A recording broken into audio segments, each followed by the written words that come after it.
Work to do. But we like hard work. Hard work is good work. Hard work is joyful work. And make no mistake, we will win. We will win. Yes, we will. And we will win. We will win because when you know what you stand for, you know what to fight for. And we know we have an opportunity in this election to turn the page on a decade of Donald Trump, who has been trying to keep us divided and afraid of each other. We know that is who he is, but North Carolina, that is not who we are. That is not who we are. And it is time for a new chapter where we stop with the pointing fingers at each other and instead let us lock arms with one another, knowing we have so much more in common than what separates us. It is time for a new generation of leadership in America. And I am ready with you. I am ready to offer that leadership as the next President of the United States of America.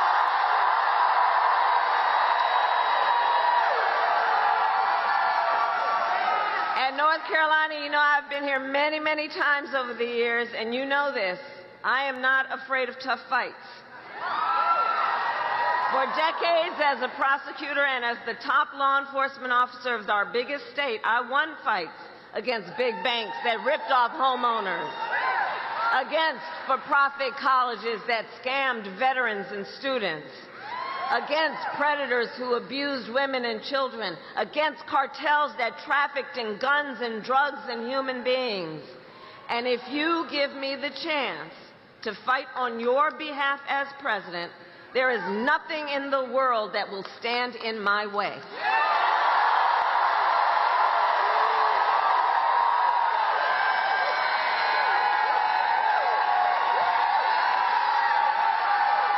And look, we know who Donald Trump is. This is not someone who is thinking about how to make your life better.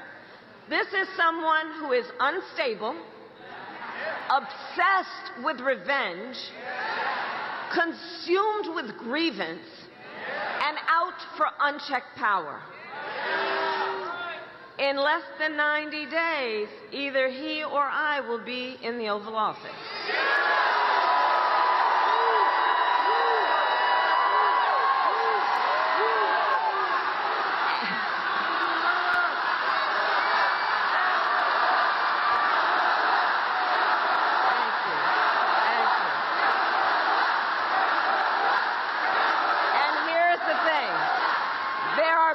Big differences between he and I, but I would say a major contrast is this. If he is elected on day one, Donald Trump will walk into that office with an enemies list. When I am elected, I will walk in with a to-do list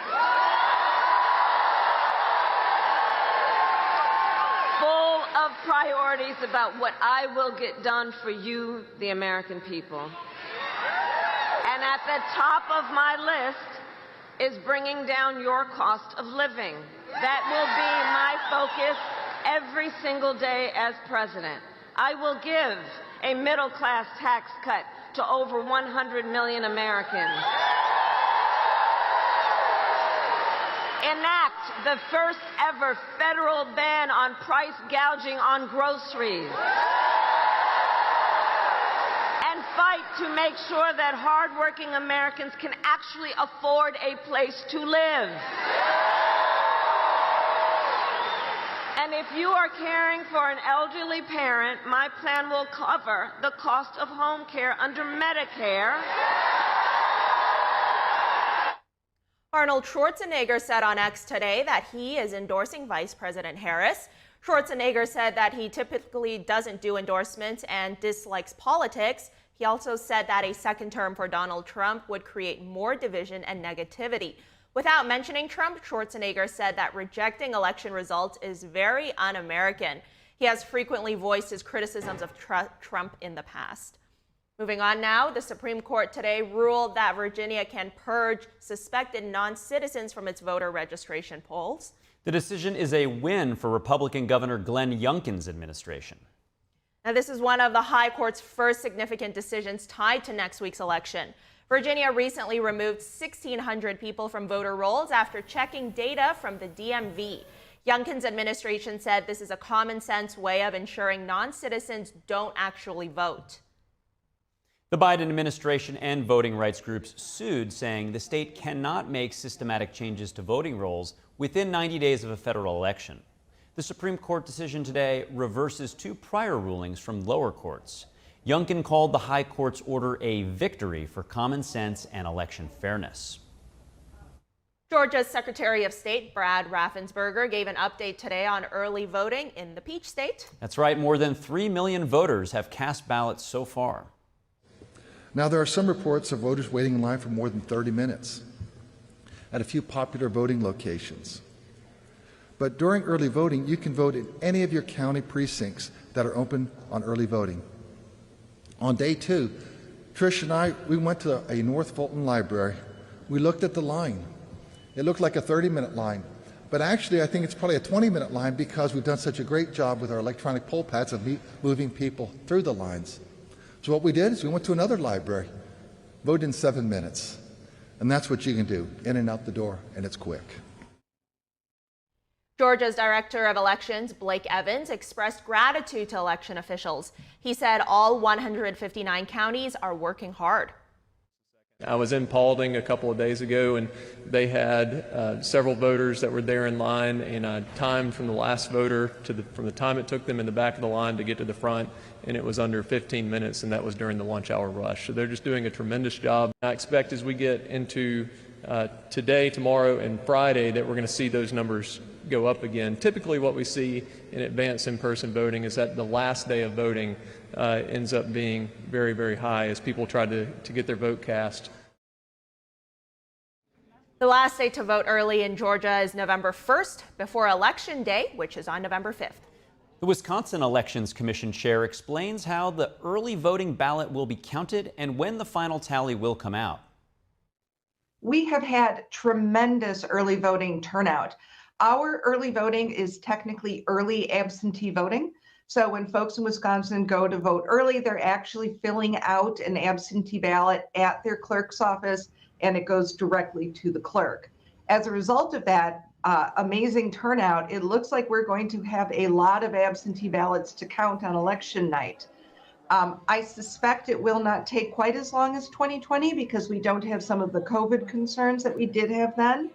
However, I would expect that you're probably not going to see final tallies coming out of Wisconsin until very early in the morning on November 6th. Now, over the past few days, we've seen numerous media platforms, including the Washington Post and USA Today, announcing that they will not be endorsing any political candidate this election cycle. Owner of the Washington Post, Jeff Bezos, then released a statement saying that traditional media is now losing credibility among Americans. Joining us now live to discuss this further is Andrew Selepak.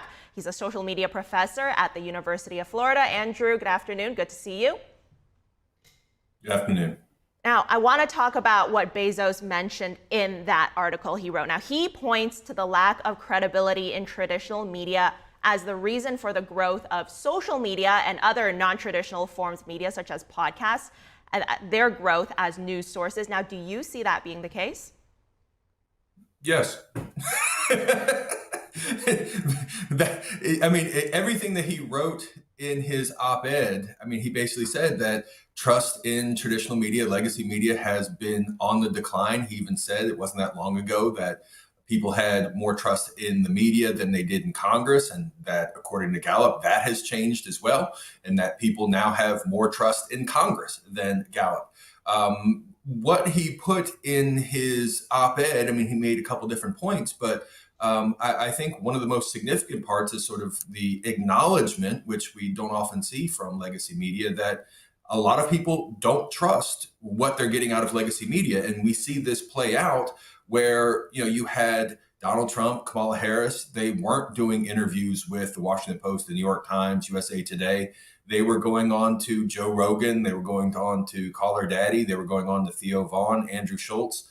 They were doing podcast interviews. They were doing interviews outside of the legacy media. And part of that's just because that's where the audience is. And part of that is because, they already know if you are Harris, you're just preaching to the choir by doing an interview with legacy media. And if you're Trump, you're going to have a very adversarial interview if you do the interview with legacy media. Now, in his op-ed, Bezos also says that, podcasts, social media posts, etc., they're unreliable, that they're perhaps unverified as compared to traditional media. Now, is it fair to completely dismiss social media and podcasts as completely incredible? No, I mean, I think to a large extent, one of the things and one of the reasons why this has come up is that podcast hosts, and again, that's a very broad term. A podcast host could be anybody. But where we have a sort of a stronger argument for it is that podcast hosts are generally not attempting to appear objective. They're much more open and honest about their political beliefs, their support for a political candidate. And from that perspective, in some ways, they're more reliable, even if the information might not be as vetted as you would see in a newspaper or in a TV news without the editors and the sort of the vetting process. But the fact that you have these hosts who are very open of their political views, who they're going to vote for, that not false attempt at objectivity gives them in some ways greater credibility when we're talking about podcasts. Now, for social media, because anybody can post, you don't have to include your bias, your thoughts, your ideas. I mean, yes, you could probably get a lot more misinformation from that perspective. But at the same time, this is sort of, the chicken and the egg. Are people getting their information from social media because it's not going, they're going to get information they're not going to get from traditional media because they're going to get information that might not be covered because traditional media might be biased? Yeah. So, this is again where Bezos's argument of, hey, people don't trust us and shows it in Gallup. They're going to other places. Are they going to other places that are better? That's debatable. It's really dependent on how the individual uses it. But he's very open in terms of that op-ed of they don't trust us. And I think you already kind of touched on it here, but I want to get your deeper thoughts on this. Bezos also mentions in that op-ed that newspapers have to meet two requirements. Now, they must first be accurate, but that they must also be believed to be accurate. And that second point is where he says traditional newspapers are now lacking. Now, how do you see those two requirements and the dynamics between them playing into social media? Well, I think one of the things that kind of hurt that argument is that, he basically said, hey, step one, they have to be accurate. Step two, they have to be believed to be accurate. Fact is fact is fact, but this belief of accuracy is, a feeling. And this is where there's kind of a problem because he's kind of arguing for facts and feelings. Something, if I say, hey, today's Wednesday, that's a fact. If I say, I believe it feels like a Wednesday, that's not an actual factual statement, even if facts are included. And this, I think, where we have a problem of maybe kind of a lack of understanding. You can have a factually accurate newspaper, but whether or not you feel it is factually accurate is going to be based on your own bias. And the problem is, for the past 8 years, the Washington Post has basically been telling people, hey, this is our opinion about Donald Trump. We don't like Donald Trump. Donald Trump is an existential crisis. Donald Trump is bad. And I think where we've had such a major reaction from so many of the Post subscribers and so many of their editors and reporters is that for the Post to basically say for 8 years, Donald Trump's an existential crisis, and then a couple days before the election go, but we're not going to endorse the non-Trump. I mean, and that's where there's sort of this, I think the major problem comes from. You can't have 8 years saying Donald Trump is bad, and then when given the opportunity to say, and now we're going to endorse the not Donald Trump candidate, say, well, now we want to be seen as objective. Well, for 8 years, they haven't been. And I think part of that is that's what the audience wanted. That's what the reporters were doing. That's what the reporters want to do. And to have Bezos step in and say, well, now we're not going to kind of express an opinion that way. I think that's probably why you've had so many of their subscribers who want that perspective. Their reporters, their editors who have been writing that perspective have been so upset. You know, Andrew, I think you make a very interesting point there, that this is not something that just came out of the blue overnight. This has been building up for many years, and it's been a trend that we've seen for a long time. Now, do you think it's possible for traditional media to regain the trust of its readers and kind of regain ground over social media? No. And one of the reasons for that is because if you look at who the audience is now for traditional media, newspapers in particular, it's people who are older, people who are 55 and above, 65 and above. Younger people aren't consuming news the way that their parents and grandparents did. They're not opening the paper in the morning. They're not watching the news before dinner. They're not watching the news before Johnny Carson. It's not part of their routine. Their routine is to get it through push notifications, to get it on social media, and to expect them to suddenly go back to this traditional media that they're not using for news, they're not using for entertainment. They're not watching the network TV shows. They're not watching, Must See Thursday on NBC kind of a thing. They're getting their content from online. So to expect them to suddenly do that, or to pay for a subscription to a news service, as some of these newspapers like the New York Times have, I just don't think you're going to get such a huge shift in what this user base, the Gen X, the Gen Z and the millennials have been doing to get them to suddenly go, all right, well, now we're going to go back to traditional media, despite the fact you don't get your entertainment from there, you don't get your news from there, you haven't really been consuming from there, and expect them to suddenly read the newspaper, watch, the local news. It's a big ask and probably not going to happen. And how would you see these big legacy media companies adapt to this type of a change? I mean, we do see all of those big companies, of course, they have their own social media platforms, but do you see them gravitating towards that more in the future? Or do you think they could use that as almost a hook to bring in younger viewers back to their website or to their print media? How do you see that playing out? And that's where we have another big problem. And again, I think we need to acknowledge that the Donald Trump factor in so much of our lives over the past 8 years. But one of the things that happened right sort of 2 years after Donald Trump got elected is that Facebook basically went to a move as a way to say, hey, we don't want to be blamed for influencing elections anymore. They basically said, hey, on social media, we're going to throttle down news. We're going to throttle down outbound links. So for news organizations that really thought, well, we're going to get our audience from social media to come over to our digital website, it's not happening because whether it was Facebook, now X, formerly Twitter, they basically, if you put a link into one of your posts, that post is going to get lower down on people's timelines and people aren't going to see it if it's not throttled down altogether. So unless the news organizations can convince the social media companies to change their algorithms to put news and put in particularly legacy news higher up in people's timelines, as opposed to content that is supposed to be for friends and family, I don't see that happening either. Even with particularly Meta, they came out with Threads not that long ago. And they openly admitted it wasn't going to be a news platform. It was going to be a friends and family connecting with people platform.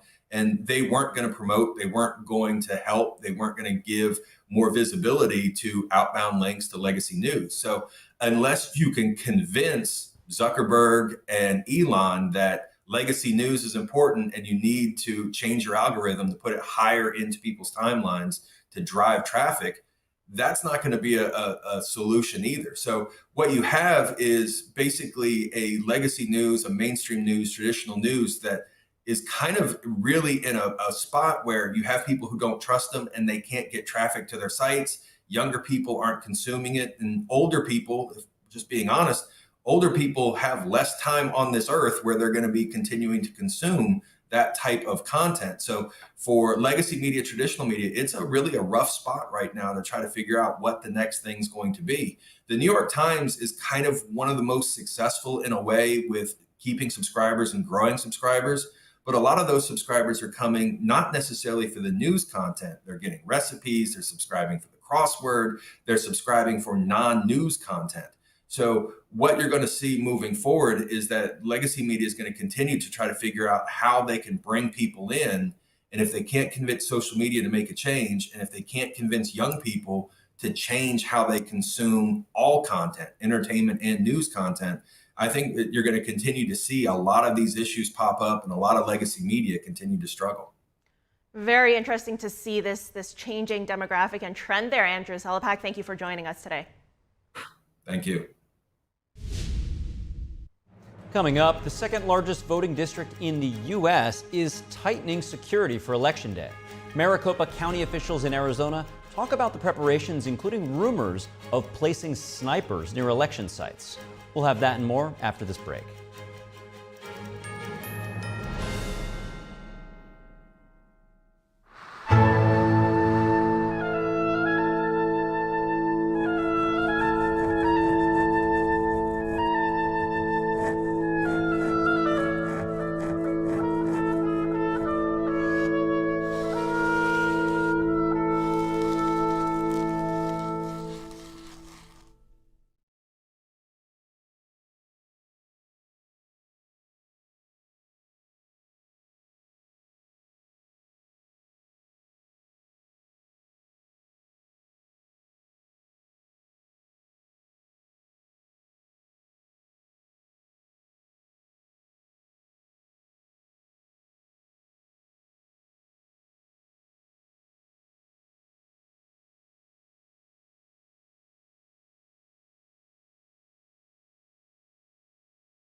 Deep sea fish oil really healthy? Due to pollution in the oceans, most fish contain heavy metal elements and radioactive substances. That's why it's so important to choose a pure source of omega-3. Puritang green vegetable omega-3 is made from purslane and perilla seeds, which are rich in nutrients and minerals, especially vitamins A, D, E, calcium, and iron. With natural processing and no harmful chemical additives, it has more than 90% concentration of omegas 3, 6, 7, and 9. It effectively improves brain power and is beneficial to the heart's health. Puritang omega-3 does not smell of fish and contains no pollutants, so both adults and children can safely and easily consume it over a long period of time. Puritang green vegetable omega-3. Greener, healthier, and more effective. Visit puritang.com to learn more. Every day, thousands of kids start vaping. And I can't let this happen to my kid. So if you want to talk to your kids, you have to get it trending.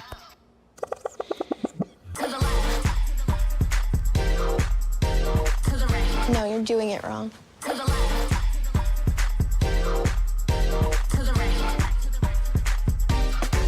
Let's go. Can we talk? Yeah, what's up? Visit talkaboutvaping.org for tips on when and how to have the vape talk.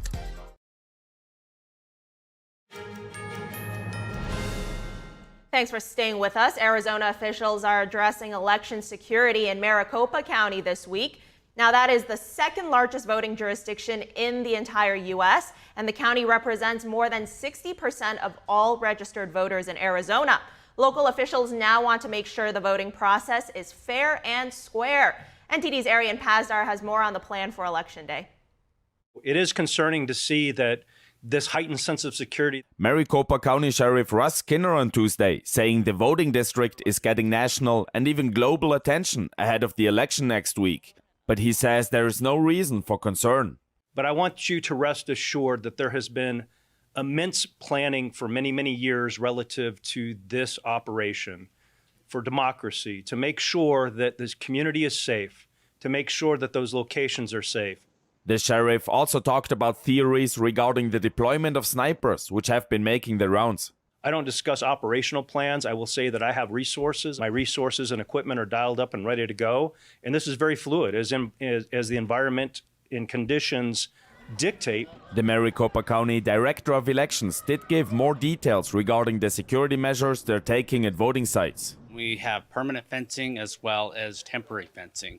We have invited the sheriff's office to be on site, to be there on Election Day and the days after as we're doing the counting. Bill Gates, the chair of the County Board of Supervisors, says it's sad that security has become such a big topic in recent elections. I think all of us, as we were growing up, we don't remember this being an issue. You know, it was Election Day. You would get out there, you would work for your candidates, vote for your candidates, and then wait for the results to come in. The political landscape in Arizona and its diversity make it a key swing state in this year's presidential election. Some people tell me, oh, you're from California, we don't want anybody liberal coming here. And then I've had other people say that we only want, if you're not liberal, keep moving. Independent voters will have an especially big impact on the results in Maricopa County and in all of Arizona. Don't be a party hack. I will never be a party hack for the Republican, nor will I be a Democrat. But I will be as an independent, always.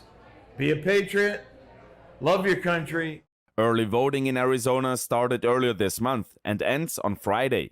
People who haven't voted by then can vote in person on Election Day next week. Ariane Pastar, NTD News. Members of the Navajo Nation are encouraging Native Americans to vote in next week's presidential election. They gathered at Fort Defiance, Arizona in an effort to boost Indigenous turnout. You know, our communities are up against so much voter suppression. You know, since we got the right to vote, we've had these barriers. But we're here today to say that we're not letting those barriers stop us, and we're coming together as community, and we're showing our power. I mean, if you think about 2020, where the state was carried by Joe Biden by only 10,000 votes, in that election there was about maybe 60,000 Navajo Hopi voters. That goes to show and say, it says a lot about how powerful the Native vote will be in this state. Voting, it existed in our communities. Democracy comes from Indigenous communities. And so that's what this is about. It's about honoring our ancestors who fought for us to be here. Young and actor Mark Ruffalo recently led a Walk to the Polls event in Fort Defiance. As they marched, the group chanted a song their ancestors sang after signing the Navajo Treaty of 1868. They hope their efforts will motivate Indigenous communities to cast ballots in the election. The key battleground state of Pennsylvania has 250,000 farmers. That's according to state data. They could significantly impact the outcome of the election in the state. Here's what Pennsylvania farmers say about former President Trump and the expectations they have for a possible second term. Our direct hope is tax. Honestly, tax cuts that already occurred. We want the Tax Cuts and Jobs Act to continue. And those lower corporate tax rates help keep people employed in our region and throughout rural America. And that's probably the largest reason that we support a second Trump administration. As far as the Biden administration, I haven't seen them take notice of what we do here very much, and I certainly don't have the feeling that they're out there trying to make our lives easier. Inflation is killing us, okay? So you look at everything that we do. You know, tractors went from like 50,000 to 100,000 in 3 or 4 years through inflation. You know, the chemicals we use, the fertilizers, the sprays that we use, the harvesters went from like $300,000 to $500,000 to $600,000. What expectations do supporters of Vice President Kamala Harris have for a Harris-Walz administration? The vice president gave a major speech in D.C. last night. Her campaign says more than 75,000 people attended that rally. Here's what some of them had to say about a possible first term for her. I support all of her messaging, and I'm here to be in the number to support democracy and freedom. I'm here to fight for my freedom and to send a message that we're not going back. We need a grown adult in the White House. So I'm here to support her all the way. I think she stands for democracy and having another election after this one. I think she's, I very much supported Mr. Biden, but I think she's given a real charge to the campaign. She's everything that I always wanted in a president. She is joyous, she is real, she is powerful, and she is a woman. It's time for you guys, I'm sorry, to take the back seat because we're driving right now. Coming up, with less than 1 week to go until Election Day, how are Trump and Harris trying to reach undecided voters? We have the latest analysis on their final campaign stops after this break.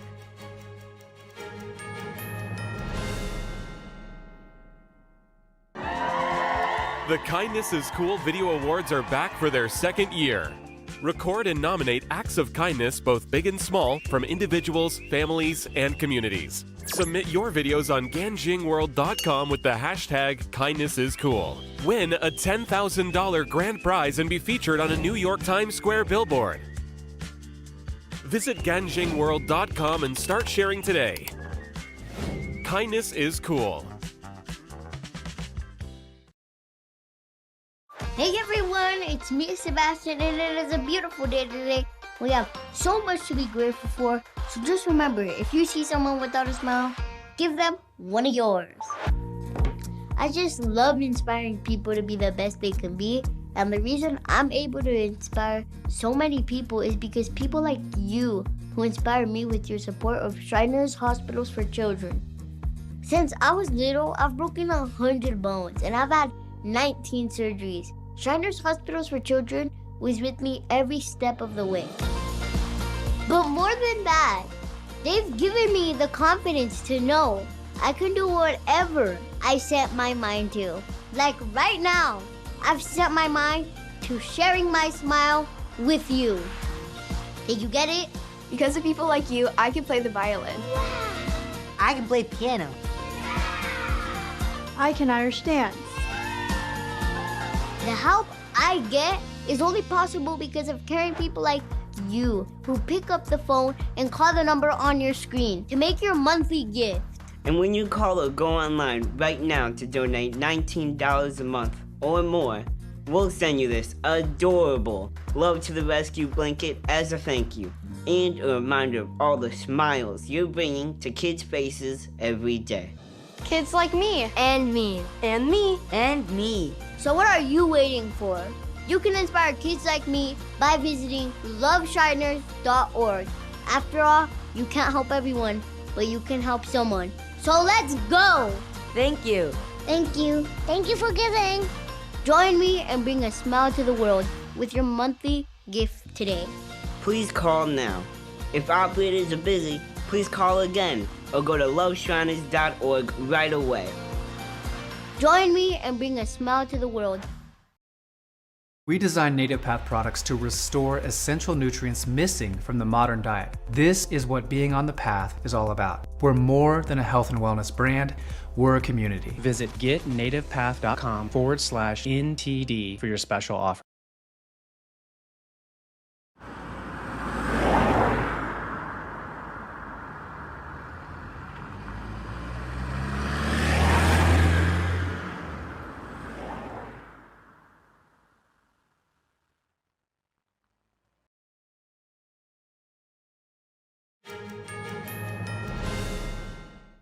With less than a week until Election Day, both candidates have offered their closing arguments. Trump from the iconic Madison Square Garden and Harris from the D.C. Ellipse, where Trump gave his January 6th speech. And with so much emphasis on the top of the ticket, have key House and Senate races been overshadowed? Joining us to discuss this and more is Mike Leon, NTD News contributor, Policy Strategy Director for the Free and Equal Elections Foundation, as well as the host of the popular podcast, Can We Please Talk? Mike, good to see you. How are you? Gary, good to see you. Popular podcast. Thank you. I appreciate you saying that. Absolutely. Sure. Mike, let's break it all down, starting with Harris's closing arguments in D.C. She described herself as a D.C. outsider that's willing to work with Republicans as well as build consensus. My question, is the tone and the message right? And secondly, is the message reaching the target audience? Yeah, it's a good question, and especially the way you kind of framed it there, because Kamala Harris, as we know, recent campaign stops she's done with former Trump officials like Olivia Troy, who was an advisor to Vice President Pence, with Liz Cheney, obviously, who was the number 3 at once upon a time on the House side. So she's done these events. She's talked about she would put some Republican folks in her cabinet potentially. She would definitely do that. She wants to do bipartisan compromise. She has been the tie-breaking vote in a couple bills that have come across from the House and Senate as vice president. So I got to take her at face value, but also some of her actions have shown that she is willing to work across the aisle and work it on pieces of legislation. Now, to your second part of the question, is it resonating with voters? I think President Biden kind of ran on this, that I'll be a president for all Americans and I'll work in a bipartisan nature. You saw some of that during his administration, and then at other times we haven't seen that. So it's still TBD on whether or not it's the right message to resonate with voters, especially as we're in the final days here. Indeed, consensus building harder than ever in these particular times. Let's talk a little bit about Trump. He's been talking about removing the taxes that seniors get when they get their Social Security payments and increasing tariffs consistent with what he already introduced in his first term. He's criticizing Harris on the border, inflation, and energy. But the sound bites definitely come across at times negative. So my question to you on Trump, is he connecting with the undecided voter? I think the economic stuff is for sure connecting with people. You know, the package in the last segment talked a little bit more about what folks are feeling in terms of when they look at receipts, you know, small business owners, when they look at operating budget year over year and they see the cost of something going a little bit higher, that's due to inflation, which has come down under the Biden administration, but still was at record highs. And then when Trump left office, it was under 2%. So I think those are resonating. I think the ancillary things, Carrie, you know, just to be completely honest, I think those are not resonating. You know, the rally that happened in Madison Square Garden, a lot of the stuff that was being talked about there isn't central to what the campaign wants to get out message-wise. Having spoken with some folks that are on the campaign side of the house there, I think there's more of a target and a focus over these last 5-6 days, especially as so many people have already early voted, to just really keep focusing on the are you better 4 years now, pocketbook-wise, than you were 4 years ago. I think that message is definitely resonating a lot more than some of the other ones.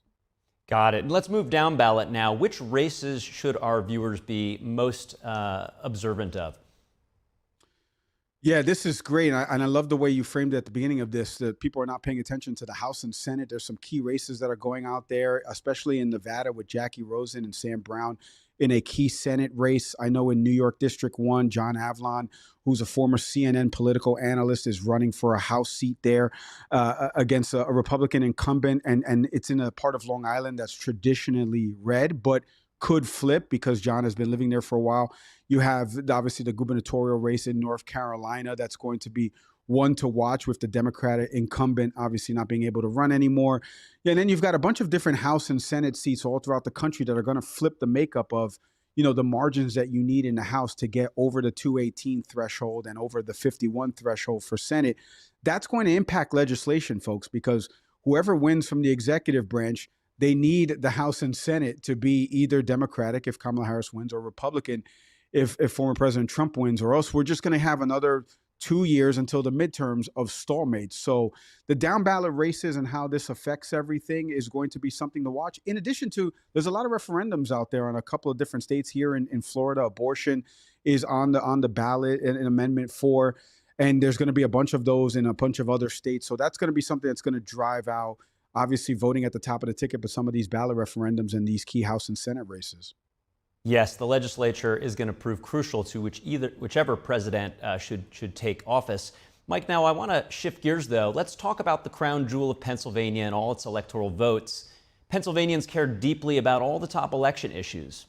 But 3 days before the election, they care most about slaying the dragon, Ohio State's college football team. At high noon on Saturday, number 3 Penn State will host number 4 Ohio State in the game of the week and the country's second biggest stadium. There'll be over 100,000 people in attendance right there in the middle of Pennsylvania, and the forecast is for a beautiful fall day in Happy Valley. Wish I would be there myself, but it's going to be a media fiasco. And of course, Trump is rumored to attend. So what do you think? Yeah, well, first off, you can see the Rutgers helmet. So obviously, I'm not a Penn State fan. I don't like Penn State. I'm a Rutgers guy, as you know, Carrie. But been to Beaver Stadium before. Happy Valley's beautiful, one of the best settings in all of college football. Look, I'll be honest. The former president has done this. He's gone to Clemson games. He's been, I believe, at Georgia games as well. He knows the critical moment of college sports in this country, the viewership potential. I think College Game Day from ESPN is going to be on hand for this big matchup between two of the top teams in the Big Ten. And also he knows that there's going to be a lot of voters there, obviously, right? Young voters that go to Penn State University. And there's going to be a makeup of this electorate that he's trying to get, and the 19 electoral votes from the state of Pennsylvania. Remember, he won it in 2016. He lost it in 2020.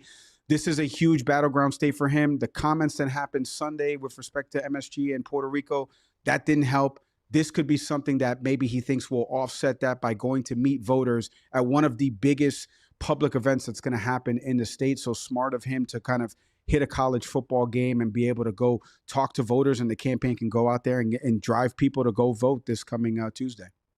And Mike, as we finish up and we think about Harris, Trump's been able to go viral serving French fries. He's been able to go to college football games and really relate to everyday Americans. Harris is seen as putting, A-list celebrities on stage with her. What can Harris do to create a moment like that for her campaign, where she really resonates with everyday Americans, not necessarily with the elite of America? Yeah, this is interesting. Donald Trump is a billionaire, but yet somehow, and through these events, like you mentioned, has been able to come off a little bit more personable. It's something that I've heard from Republican voters in different focus groups that I've done. The Joe Rogan podcast, the Theo Vaughn podcast that he did, 3 hours, him talking, riffing on a couple different things. They're like, he just comes off personable. Whereas Kamala Harris has done some similar type of shows, maybe not the events like you're mentioning, like going to a McDonald's like we're seeing here on the screen, but she hasn't been able to kind of create that moment, even though she's attended some of these things. I think for her right now, continue to do what you're doing from a campaign standpoint of trying to do a little bit smaller, like you said. She had a church attendance recently at a black church in Atlanta. Doing more of those type of moments where it's smaller onset of voters, they can clearly hear you, speak to them directly. Maybe you'll create a moment off of that. I think right now, though, Carrie, 51 million people have already early voted here in the state of Florida. 5.5 million people have already early voted. It may be a little too late to try to create something like that. So you gotta go on what you've done before, which is the podcast that she's been on, like Call Her Daddy, and she just went on Shannon Sharp's podcast recently, a popular sports, a former athlete. So I don't know if she can make up that type of moment, but it is interesting to see how former President Trump somehow has been able to relate a little bit more with some of these podcasts, and it's been able to kind of humanize him a little bit more. And Kamala Harris has tried to do it, and maybe it just hasn't stuck for some reason. Well, we always appreciate your insight. Mike Leon, NTD News contributor, policy and strategy director for the Free and Equal Elections Foundation, as well as host of the very popular podcast, Can We Please Talk? Thanks, Mike. Thanks as always, Carrie. Now, there is some good news for the U.S. economy. The GDP grew at a robust annualized rate of 2.8%. The figure was slightly lower than economists had expected, but continues to dispel concerns that the economy may be slowing down. This latest report is the last major piece of economic data before the November election. The Bureau of Economic Analysis says the growth was boosted by a surge in consumer spending, a pickup in exports, and strong federal government spending. The new data comes weeks after the Federal Reserve cut its benchmark interest rate by 0.5 percentage point. Private sector hiring blew past expectations this month, according to ADP's latest national employment report released today. Private sector employers added 233,000 jobs in October. That's a sharp rise from the 159,000 jobs reported for September. Job gains were expected to drop off in October, mainly due to an ongoing slowdown in the labor market, but also because of fallout from the ongoing Boeing machinist strike and Hurricanes Helene and Milton. While ADP's tabulations don't always correlate with the official jobs report from the Labor Department, it's sometimes viewed as a proxy for overall hiring activity. The federal jobs report is set to be released on Friday. North Korea might launch an intercontinental ballistic missile around the time of the presidential election next week. This is according to South Korea, which sent its defense minister to the U.S. today amid growing tensions on the Korean peninsula. NTD's international correspondent Arian Pazdar has the latest on the expansion of the Russia-Ukraine war. South Korea on Wednesday saying the North has moved into place an intercontinental ballistic missile launcher. North Korea may allegedly decide to set it off around the time of the U.S. presidential election. The possibility of a seventh nuclear test cannot be ruled out. Internal preparations appear to be almost finished.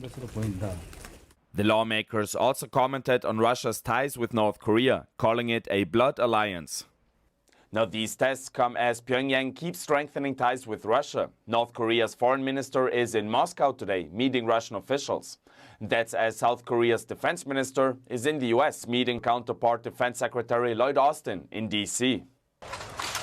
Austin was seen receiving South Korea's defense minister as he arrived by car. Security Council resolutions agreeing not to provide military assistance to North Korea. Of course, we know that Putin has gone tin-cupping to get weapons from the DPRK and Iran. Turning to a pariah state like North Korea for troops just underscores how much trouble he is in. And we take this very seriously. The meeting between the two comes amid growing concerns over rising tensions between North and South Korea. The North allegedly issued firing orders to its troops at the Korean border. The South allegedly flew drones across the border to draw propaganda leaflets over Pyongyang. Arian Pazdar, NTD News. A unique flipping ship from the 1960s, which is capable of rotating from horizontal to vertical, is set to be saved from the scrap yard. That's right. A UK-based ocean engineering company called Deep has brought her to Europe to refit her with state-of-the-art technology.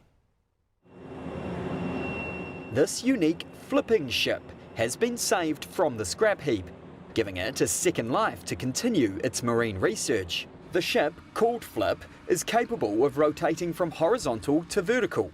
Half ship, half submarine, Flip is 355 feet long. It can sink more than 295 feet of its hull vertically in less than 30 minutes by taking on hundreds of tons of water, and returns to the horizontal by expelling the water using compressed air. Flip was intended to be scrapped, to be cut in pieces, so we literally save from death this amazing piece of history. When vertical, the vessel has unparalleled stability even in the roughest seas, making it an ideal platform to study wave dynamics, sound propagation and oceanography. Originally built for the US Navy in 1962 to carry out acoustic research, FLIP, which stands for Floating Instrument Platform, was decommissioned last year. But an ocean engineering company brought the ship to Europe. Tom Hutton from Deep hopes to see it work again, refitted with the latest technology. We want to create a platform that is versatile, but also has modern requirements for power, modern technology for communication, and will allow the very latest technologies to be deployed in this otherwise austere environment. The company has built a 3D printed habitat called Sentinel on the ship that will hopefully allow crew members to live comfortably underwater at depths of up to around 650 feet for up to 28 days at a time. The vessel behind me, as you can see, is of an age. It's from the 1960s. And a lot of the technology on board was also from that era, even though it has been a platform to support a lot of really important innovation of science and technology and marine research since then. The refitting will take place over the next 18 months at a shipyard in the south of France. Coming up, flash floods have swept through Spain's eastern Valencia region, claiming lives and leaving towns and roads submerged. Stay tuned.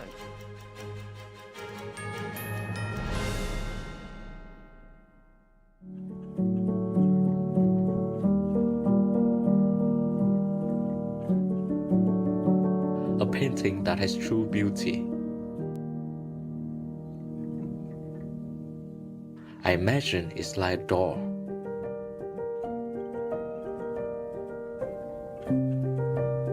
The artist holds the key to open the door. and bring people to a purer world.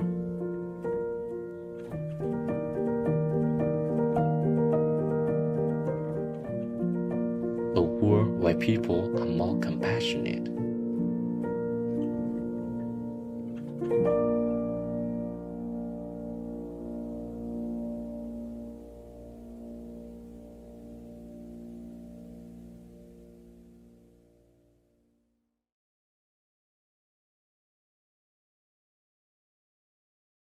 Come to the Mathis Design Studio, the premier destination for designer furniture.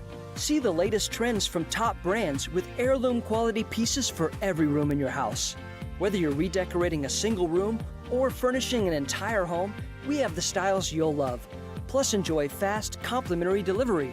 Visit us now for exclusive discounts and let us help make your dream home a reality for less than you ever imagined at the Mathis Design Studio.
For those who cherish tradition and stand for the values that built this great nation, Republican Red Winery proudly embodies the spirit of American greatness. Let's raise a glass to forging our own future, building a bigger, better, and stronger America.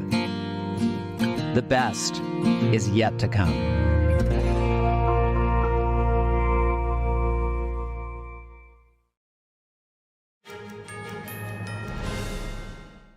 Flash floods sweeping the eastern Spanish region of Valencia has killed dozens following torrential rains yesterday that left roads and towns submerged. Dozens have been killed in floods sweeping through Spain's Valencia region, according to local authorities on Wednesday. This followed torrential rains on Tuesday, which left roads and towns submerged. Videos shared on social media showed people trapped by floodwaters. In some, people climbed trees to avoid being swept away. Other footage showed firefighters rescuing trapped drivers on flooded streets. Valencia's regional leader said some people remained isolated in areas that were, quote, absolutely impossible to reach. The region was put on red alert. Emergency services urged people to avoid any kind of road travel, while trains to Madrid and Barcelona were cancelled. In the worst-hit areas, schools were also closed. The death toll appears to be Europe's worst from flooding since 2021, when almost 200 people died, mainly in Germany. Meteorologists think the warming of the Mediterranean, which increases water evaporation, plays a key role in making torrential rains more severe. After 5 years of restoration, Notre-Dame Cathedral in Paris is set to reopen to the public. However, there may be a slight change. Now, tourists might need to pay €5 to enter the building. This new measure aims to fund the cathedral's maintenance and has triggered mixed reactions in France. NTD's international correspondent David Vivez has the story. In 2025, Notre-Dame Cathedral expects 15 million visitors after its reopening in December. However, it might no longer be free to visit the cathedral. French Culture Minister Rachida Dati has proposed charging a €5 entry fee for visitors to the monument. Dati believes this could generate approximately €75 million annually, which would help fund the preservation of churches across France. In France, religious sites, including 5,000 monuments, are free of charges to visit due to secularism law. While some French agree with making Notre-Dame an exception, the proposal doesn't sit well. I'm not in favor of it because I think Notre-Dame is our heritage, but also a place of worship. That should remain open to everyone. I had the exact same thought when we visited Saragon Church in Spain. We had to pay to get into a church, while normally you don't have to. I think that it is necessary to do maintenance work. And not only here, there are other churches. From what I have heard, the money will be shared with other places of worship, and I agree with that. And it kind of stops me from even wanting to visit, especially as a student who tries to travel to different places on a budget. I do not agree with the tax to visit a church. No, it's supposed to be free. God is supposed to be free. As a good Christian, you're supposed to contribute to the, I don't know if you say it right, but you're supposed to contribute and give some money to the church, but that's supposed to be from your heart, no charging the money. Supporters of the fee also suggest it could help to manage the influx of visitors. Some opponents recommend exploring alternatives like increasing the tourist tax on hotel stays to fund heritage preservation without imposing entry fees. Notre-Dame Cathedral is expected to reopen to the public on December 7th. David Vives, NTD News, Paris. Coming up, officials find a message on the incendiary device that set ballot drop boxes on fire in Portland and Vancouver. Authorities are searching for a suspect and a vehicle. We'll have that and more just after the break.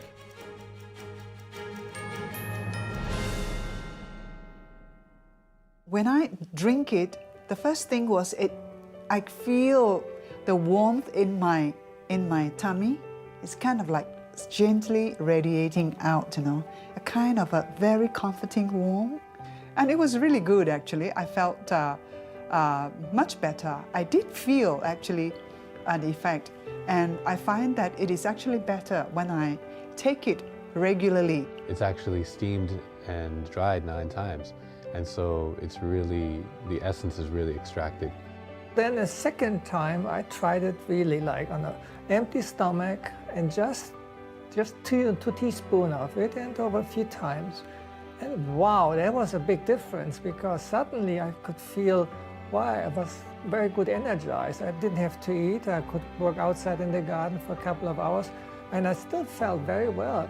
And I was impressed by that. So I think it's a good product.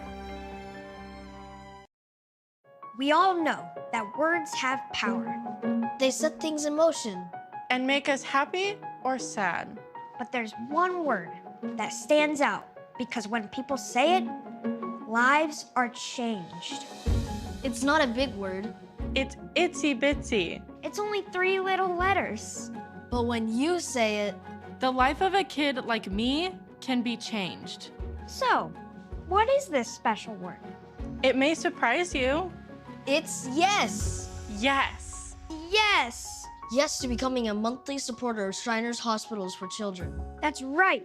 Your monthly support allows the doctors and nurses at Shriners Hospitals for Children to give the most amazing care anywhere and change the lives of kids like me. And me. And me. Because people like you have said yes. Now I can play football. And I can play catch. And I can walk. So what do you say? Will you say yes right now? It's so easy. All you have to do is pick up the phone or go to loveshriners.org right now and say yes. When you say yes to giving just $19 a month, only 63 cents a day, we'll send you this adorable Love to the Rescue blanket as a reminder of all the kids you're helping every day. My life is filled with possibility because of the monthly support of people just like you who called the number on your screen and said yes. Yes. Yes. Yes. Your yes is making a difference in my life and the lives of so many other kids like me. Thank you. Thank you. Thank you. Thank you. Thank you for giving. Please call or go online now. If operators are busy, call again or go to loveshriners.org to say yes right away.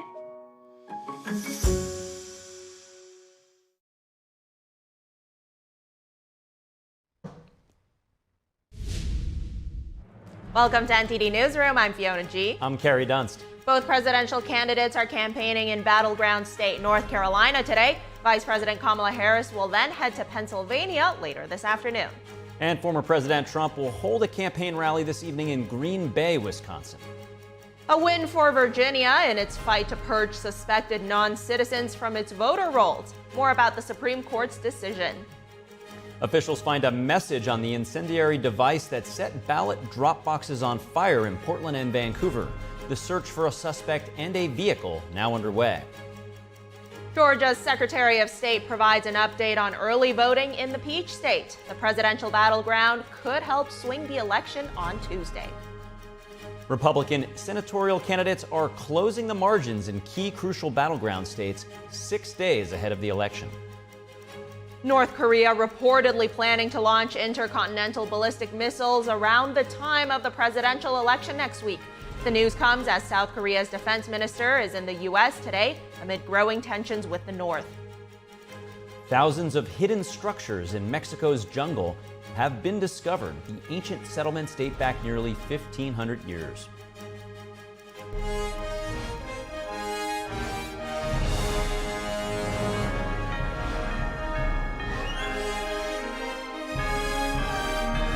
This is NTD Newsroom, live from our global headquarters in New York City.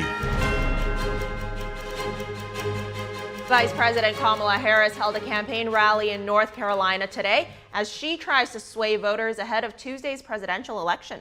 That's right. With less than a week before Americans head to the polls, the Democratic nominee went after her opponent, former President Donald Trump. We know we have an opportunity in this election to turn the page on a decade of Donald Trump, who has been trying to keep us divided and afraid of each other. We know that is who he is, but North Carolina, that is not who we are.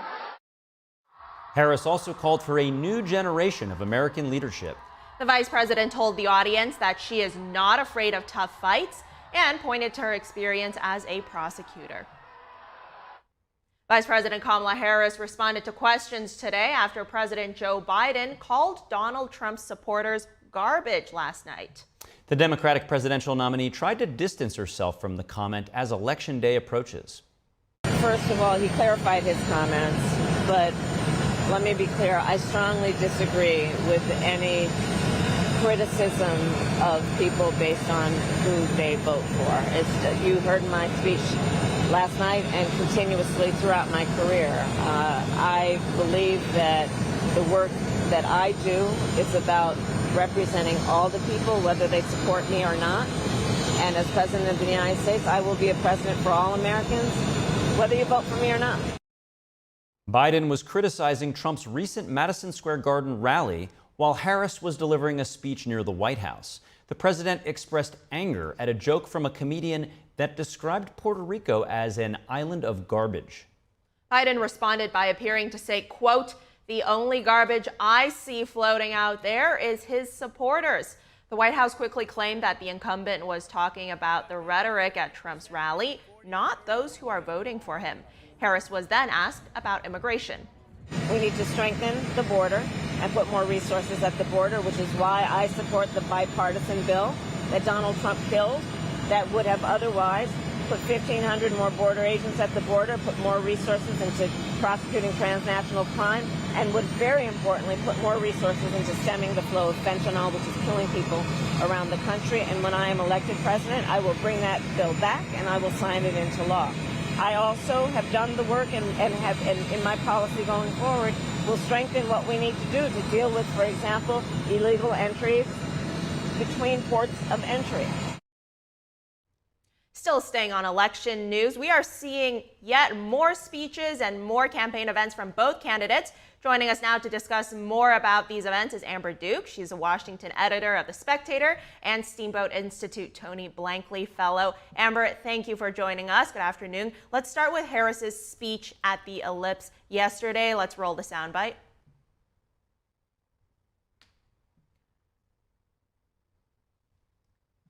One moment there. We may not have it just yet. That's all right. Well, Of course, I'm sure you watched it last night, and she spoke about a lot of topics that she's mentioned in her other rally speeches, also mention of criticism of Trump. Overall, what stood out to you the most in her speech last night? Well, of course, the location of the speech, doing it at the Ellipse on the next to the White House, and talking about Trump's actions on January 6th of 2021 were meant to invoke this idea that Trump is an authoritarian and has fascistic tendencies, which is something that she's been really pushing on the campaign trail for the past couple of weeks. And so as she claimed that she wanted to unite the country, she, of course, is taking a very aggressive tone against her political opponent.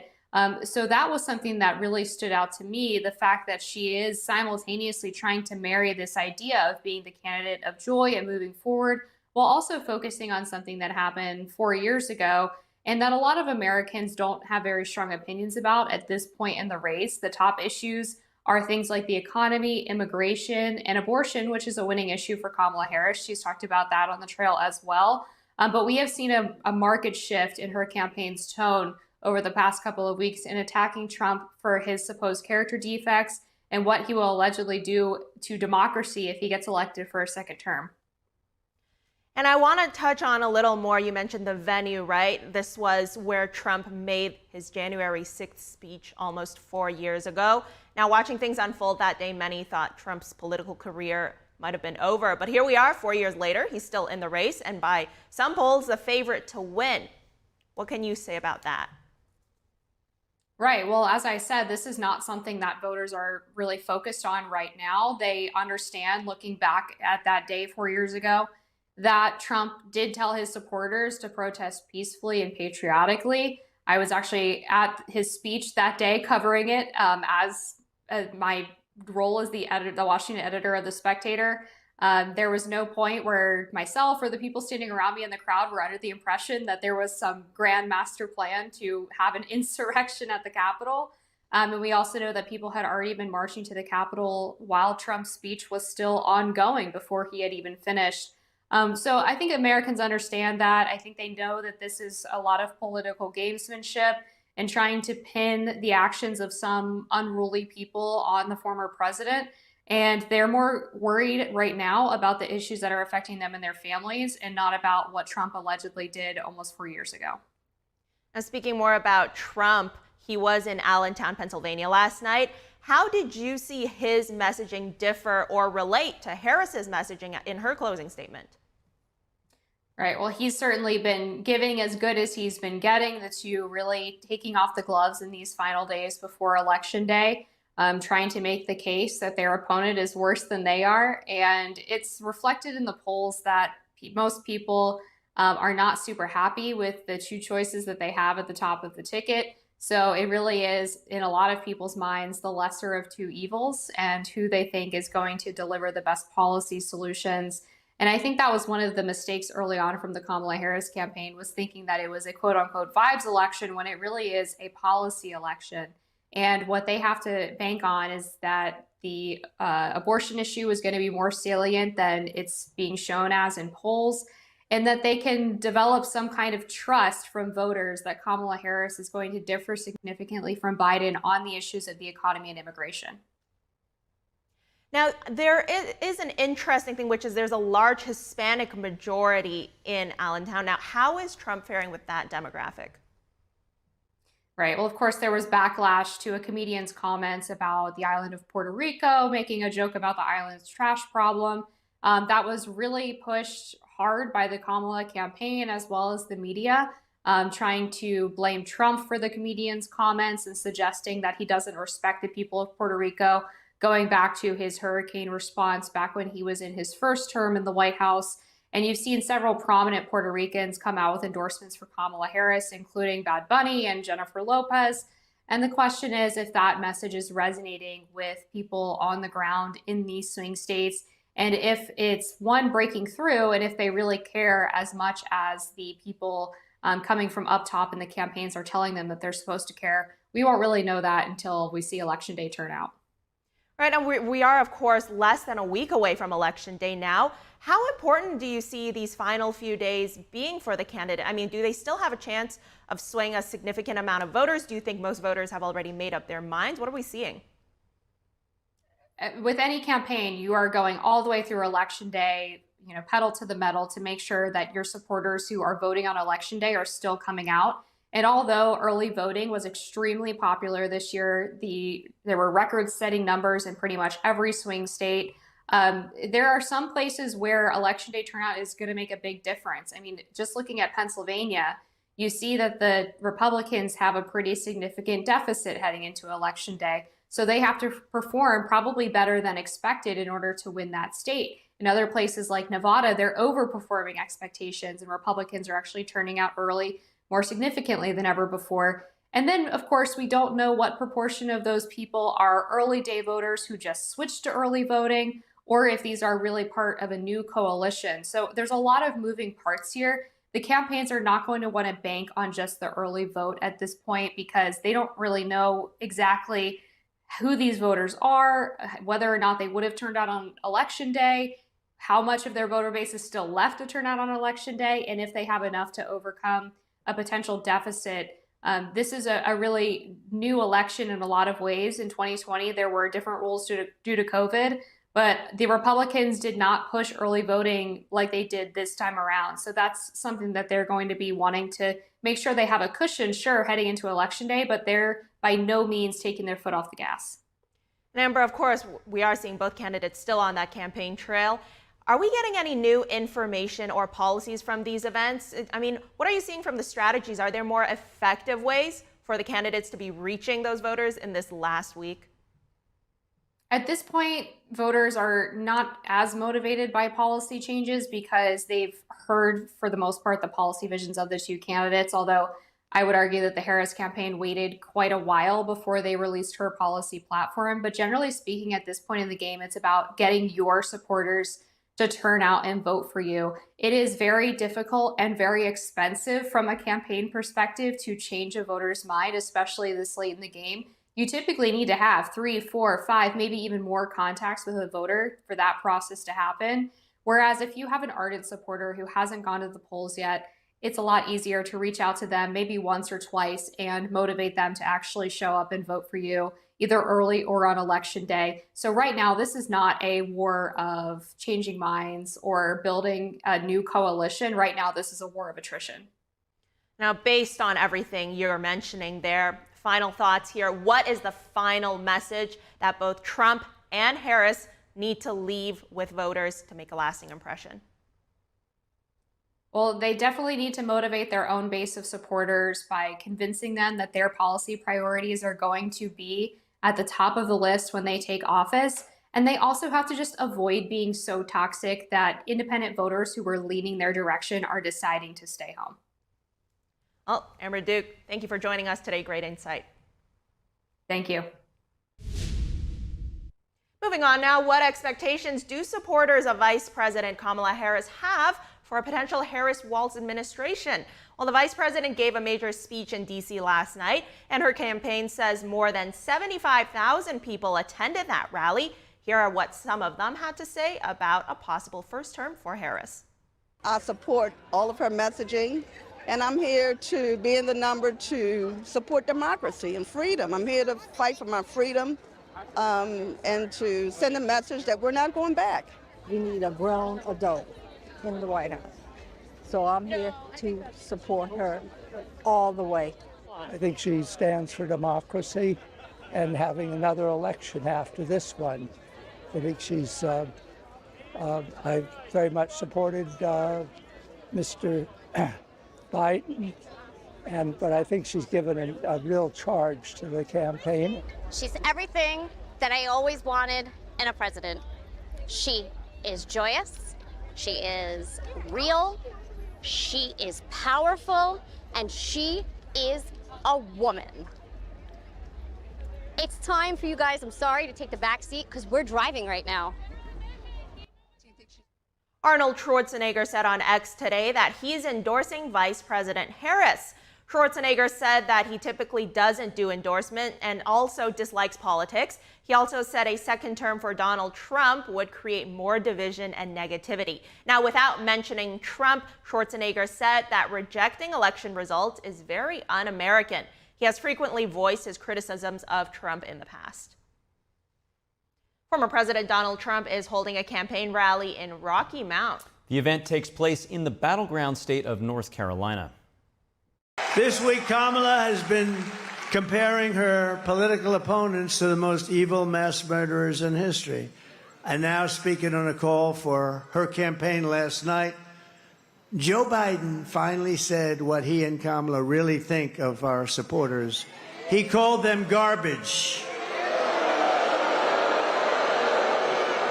And they mean it, even though without question my supporters are far higher quality than Crooked Joe or Lion Kamala, because they're a disaster. She suffers from a very serious disease known as Trump derangement syndrome. Trump derangement syndrome. TDS, sometimes referred to as TDS, it's quite serious. It's inflicted havoc on some lives. But many Democrats suffer from that disease, and it's only because of one reason, because we're winning. My response to Joe and Kamala is very simple.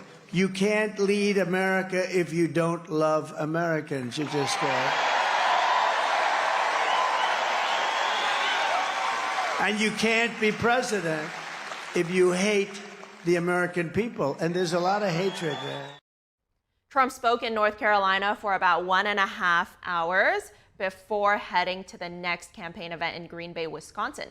NTD's Iris Tao is in Wisconsin, and she'll bring us more about the event in the next hour. The key battleground state of Pennsylvania has 250,000 farmers, that according to state data. They could significantly impact the outcome of the election in the state. Here's what Pennsylvania farmers say about former President Trump and the expectations they have for a possible second term. Our direct hope is tax. Honestly, tax cuts that already occurred. We want the Tax Cuts and Jobs Act to continue. And those lower corporate tax rates help keep people employed in our region and throughout rural America. And that's probably the largest reason that we support a second Trump administration. As far as the Biden administration, I haven't seen them take notice of what we do here very much. And I certainly don't have the feeling that they're out there trying to make our lives easier.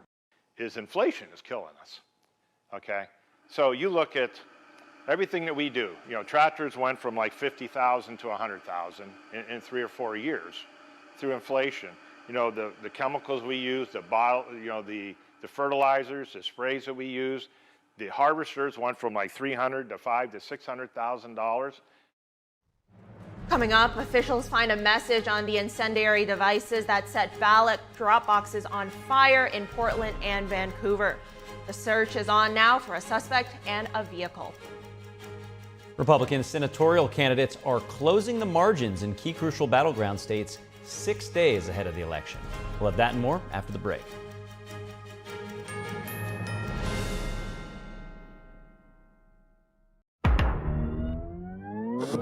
Tired of scrolling Netflix? Trying to find something that's worth watching? Want to skip the censorship in mainstream media? Well, now you can with Epic TV. New exclusive content every day with over 100 never-before-seen movies, films, and documentaries.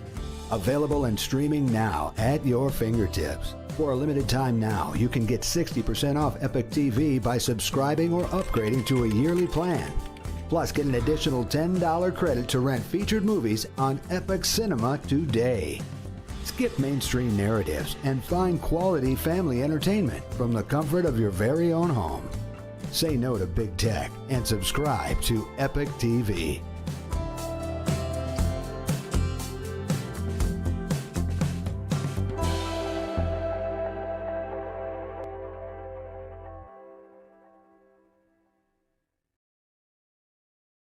Yep, Your worst nightmare, your car broke down. Now you're worried if it's gonna cost you a fortune in repair bills.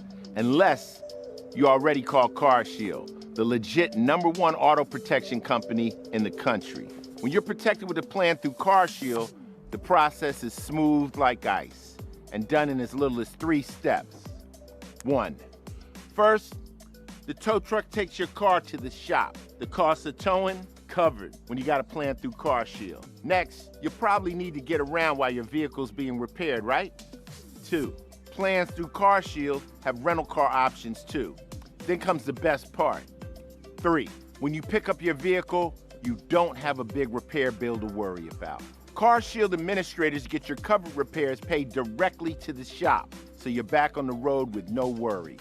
Call now to get an affordable plan through CarShield for your vehicle before it's too late. When you call CarShield, whether you got a small problem like a power window motor that could cost a few $100s, or a big problem like an engine or transmission that could cost you thousands of dollars, you're taken care of. CarShield is the #1 auto protection company in the country, and their administrators have paid out more than $1 billion in auto repairs. That's billion with a B. CarShield is the choice that gives you the CarShield guarantee. Your rate never goes up, and your coverage never goes down, no matter how many claims you have. Look, it's inevitable. As your car or truck ages, the parts and components are gonna fail. It's not worth the risk.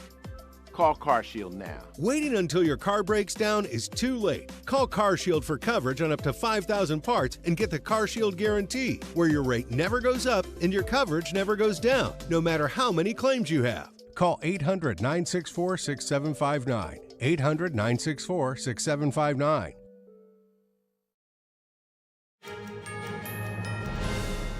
Thanks for staying with us. The Supreme Court today ruled that Virginia can purge suspected non-citizens from its voter registration rolls. Yes, this decision is a win for Republican Governor Glenn Youngkin's administration.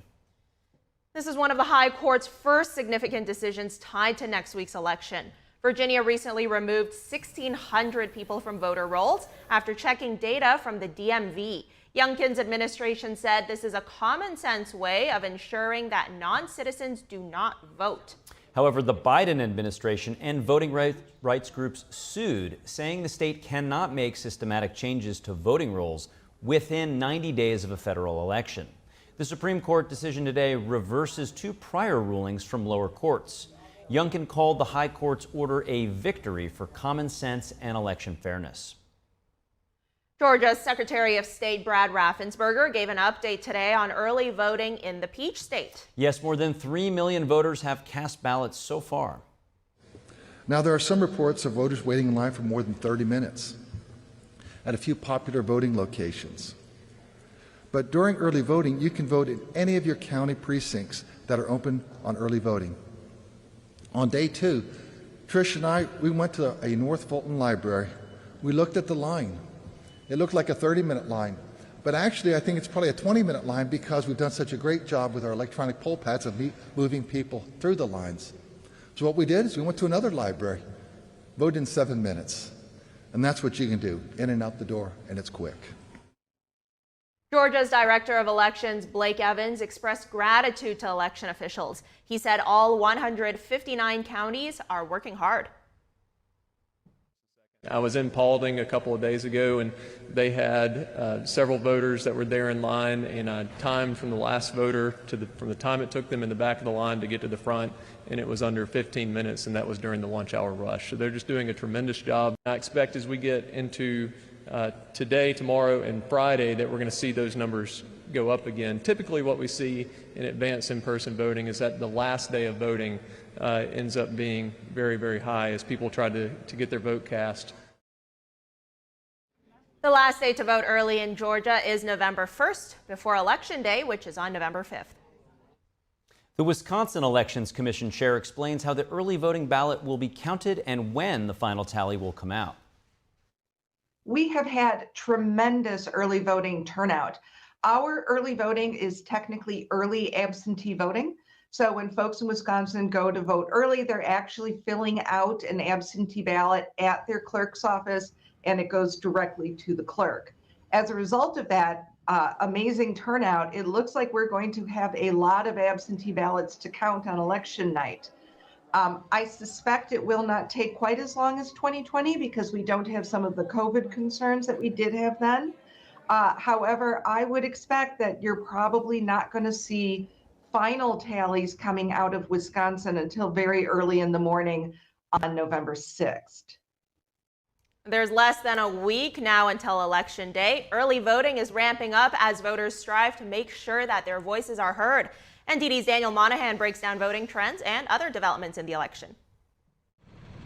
Early voting has reached over 53 million nationwide. Nearly 28 million in-person ballots have been cast, and over 25.5 million mail ballots returned. Democrats lead so far with over 39% of early votes. Republicans follow at a bit over 36%. Meanwhile, unaffiliated or minor parties make up nearly 25%. In Colorado, the Secretary of State's office mistakenly posted voting system passwords online for several months. State officials insist election security remains intact. The passwords were one part of a two-password layered security system. Officials say they are actively investigating and examining the access log. Over to Pennsylvania, where voters faced long lines on Tuesday. The state's lack of an early in-person voting system led to frustrations with voters. Some county election offices were swamped as people sought to apply for and cast mail-in ballots. I got here right at opening time. It was already around the block. And there was a lot of confusion. I think people assumed this was like early voting. Unlike many states that allow voters to cast ballots at voting centers, Pennsylvania doesn't allow for traditional-style early voting. Instead, voters can apply for a mail ballot and cast it through the Postal Service at a county facility or drop boxes. I think the biggest reason for me being here early was that the Republican Party came out and said to do it, that it was help. Also in Pennsylvania, a lawsuit that aimed to segregate overseas ballots in the state for more vetting was thrown out of court. A U.S. district judge said the challengers came too late and too close to Election Day. In Ohio, residents in Franklin County turned out in the thousands to cast their early vote on Tuesday. This cycle, it's been pretty steady the entire time.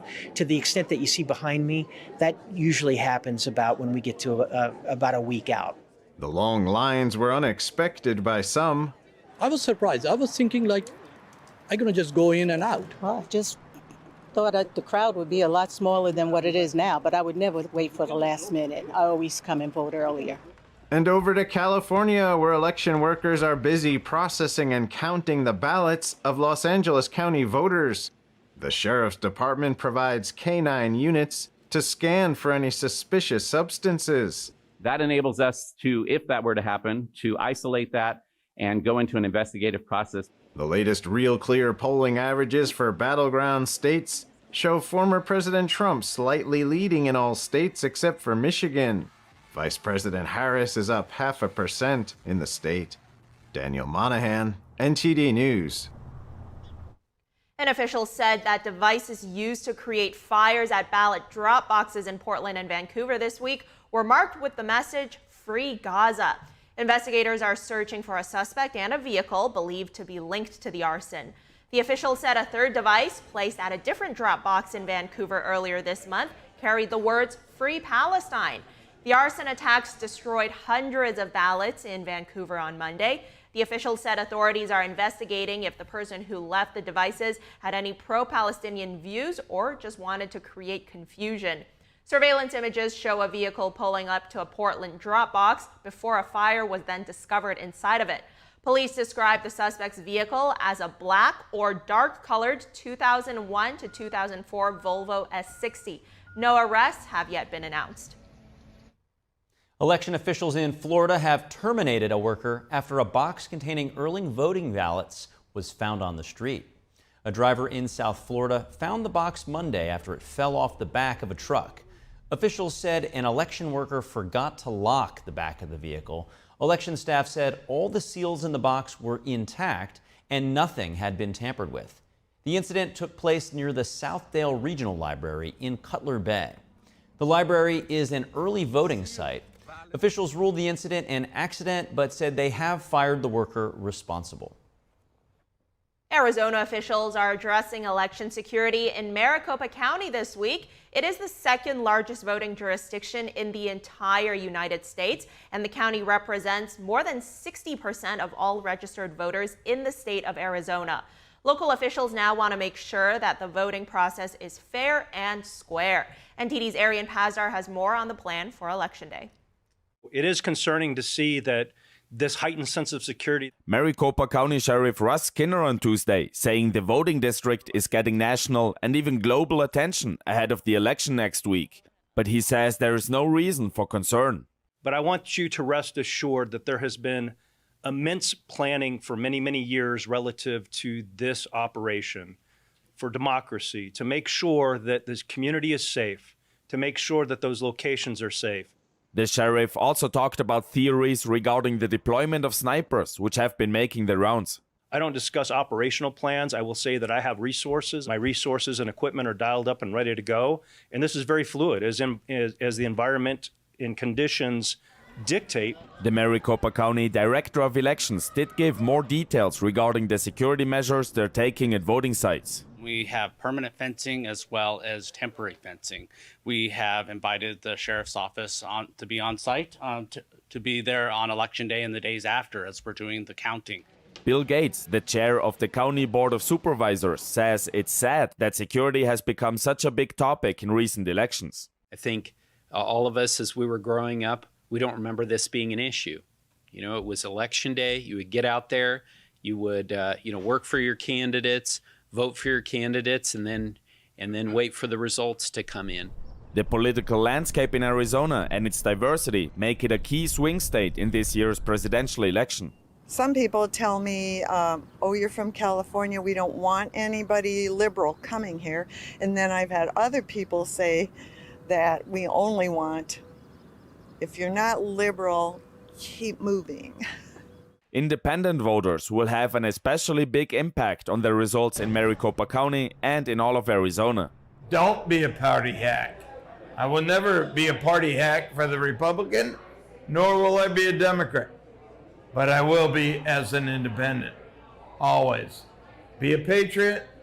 Love your country. Early voting in Arizona started earlier this month and ends on Friday. People who haven't voted by then can vote in person on Election Day next week. Arian Pastar, NTD News. Democrats need to hold on to 4 crucial Senate seats if they have any hope of keeping control of the Senate. Our Washington correspondent Luis Martinez joins us from the Data Hub with the latest polling in the race for the Senate. That's right. If Democrats have any hopes of keeping control of the Senate after the general elections, they need to hold the line in 4 crucial states. Let's jump right into it. The 4 crucial states are the ones in the famous blue wall, the Rust Belt states. That is Wisconsin, Michigan, Ohio, and Pennsylvania. These 4 seats were also up for re-election in 2018. Democrats held the line then. Let's look at the margins with which Democrats won back in 2018. So according to the results of those elections back in 2018, if we look here at Wisconsin, we have Tammy Baldwin, who's also running this cycle, won by double digits, a very comfortable lead. If we go to Michigan, Debbie Stabenow, 4-time senator. She's stepping down now, and that's why Congresswoman Elisa Slotkin is running in her place for the Democrats. But back in 2018, again, won a healthy lead over 7 points in compared to her Republican counterpart. If we go to Ohio, Sherrod Brown, who again is the same candidate running for re-election 2024, but back in 2018, he had a very healthy lead of more than 7 points. And then finally, if we go to the state of Pennsylvania, we can see that Bob Casey, 3-time senator, son of a former governor, leading by double digits, a very healthy, very comfortable lead back in 2018. But If we review the polling data from this week, the latest polls according to Real Clear Politics 6 days before the general election, we can see that for 2024, it's a very different picture for those same Democratic races, or that same blue wall that Democrats are trying to hold. Tammy Baldwin, Wisconsin, 6 days before the general elections, 2024, she's only 0.2 points ahead of her Republican counterpart. In Michigan, Congresswoman Elisa Slotkin is only 2 points ahead of her Republican opponent. Sherrod Brown here in Ohio, 1 point ahead, and Bob Casey in Pennsylvania also 1 point ahead. So what this shows us is that from 2018 to 2024, those 4 crucial states, the blue wall, Republicans have been chipping out support for Democrats. Now those are razor-thin margins, and Republicans only need to flip one of those 4 states in order to have a clear path to victory and a majority in the Senate, as they already expect to flip West Virginia and Montana. Any of Wisconsin, Michigan, Ohio, and Pennsylvania would surely give Republicans the majority in the Senate. Back to you. We will have a lot more for you about the election during our Election Night live special coverage. Join our very own Steve Lance and Tiffany Meyer for the latest results and in-depth analysis. Tune in to The Nation Decides 2024 on November 5th at 6 p.m. Eastern, right here on NTD.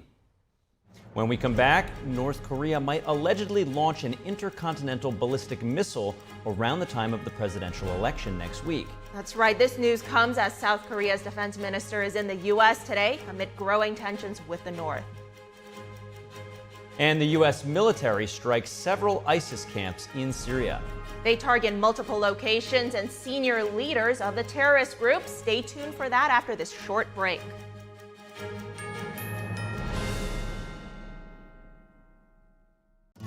Say goodbye to harsh, bitter coffee and hello to a delicious, smooth brew.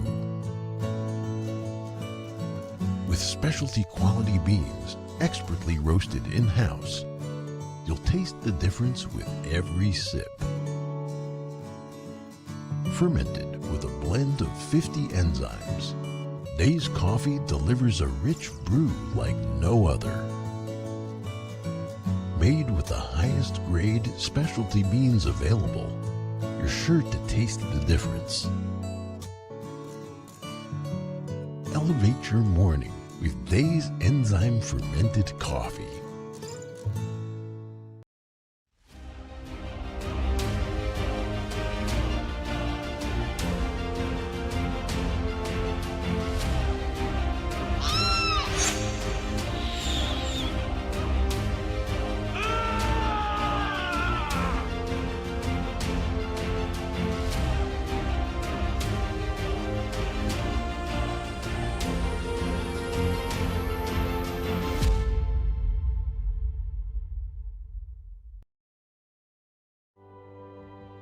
There's a whirlwind of emotion and activity going on in this painting. And there's chaos all around and threat from below. The wolves surrounding her, and they're anything but unmoved. They're moving all the time, and we sense that. But this little girl remains unmoved. She's in quite a perilous situation, but she's completely strong and serene, and she's actually meditating. It was very, very well liked because no matter what culture or what sort of walk of life you're from, I think people, they see it and they immediately understand what that energy, what that message is, and they're drawn to it because everybody kind of needs a little bit of that in their own life, of, you know, the steadfast calmness and something to hold on to. It's definitely an inner peace in the midst of something very chaotic, and for a lot of people right now, the whole world is very, very chaotic. So I guess that's another reason why so many people are very drawn to this.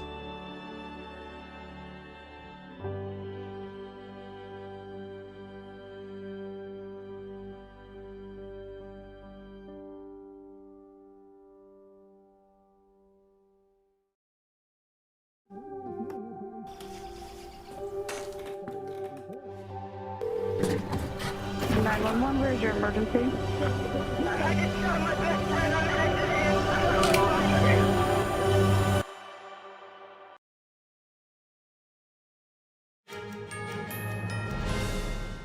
Welcome back to Newsroom. Prosecutors are seeking a nearly 17-year prison sentence for the Pentagon intelligence leaker Jack Teixeira.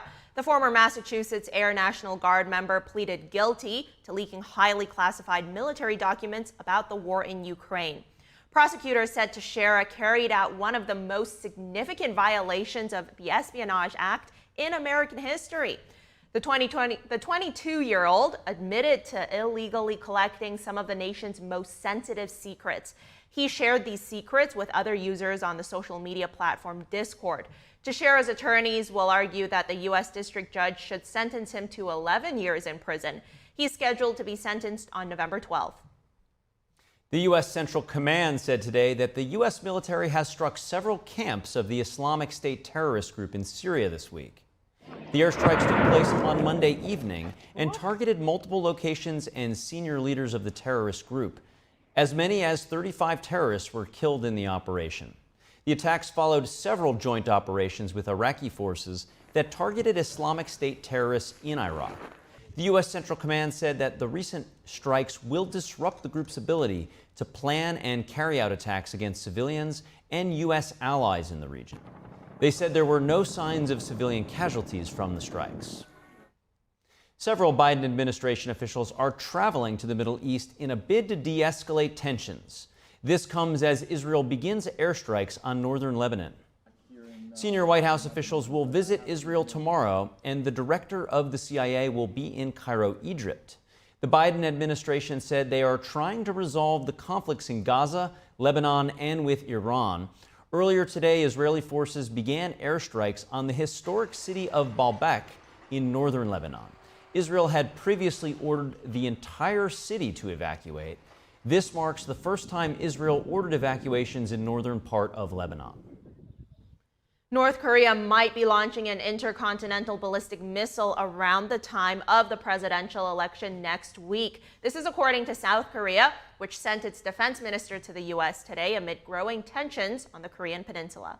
NTD's international correspondent Arian Pazdar has the latest on the expansion of the Russia-Ukraine war. South Korea on Wednesday saying the North has moved into place an intercontinental ballistic missile launcher. North Korea may allegedly decide to set it off around the time of the U.S. presidential election. The possibility of a seventh nuclear test cannot be ruled out. Internal preparations appear to be almost finished.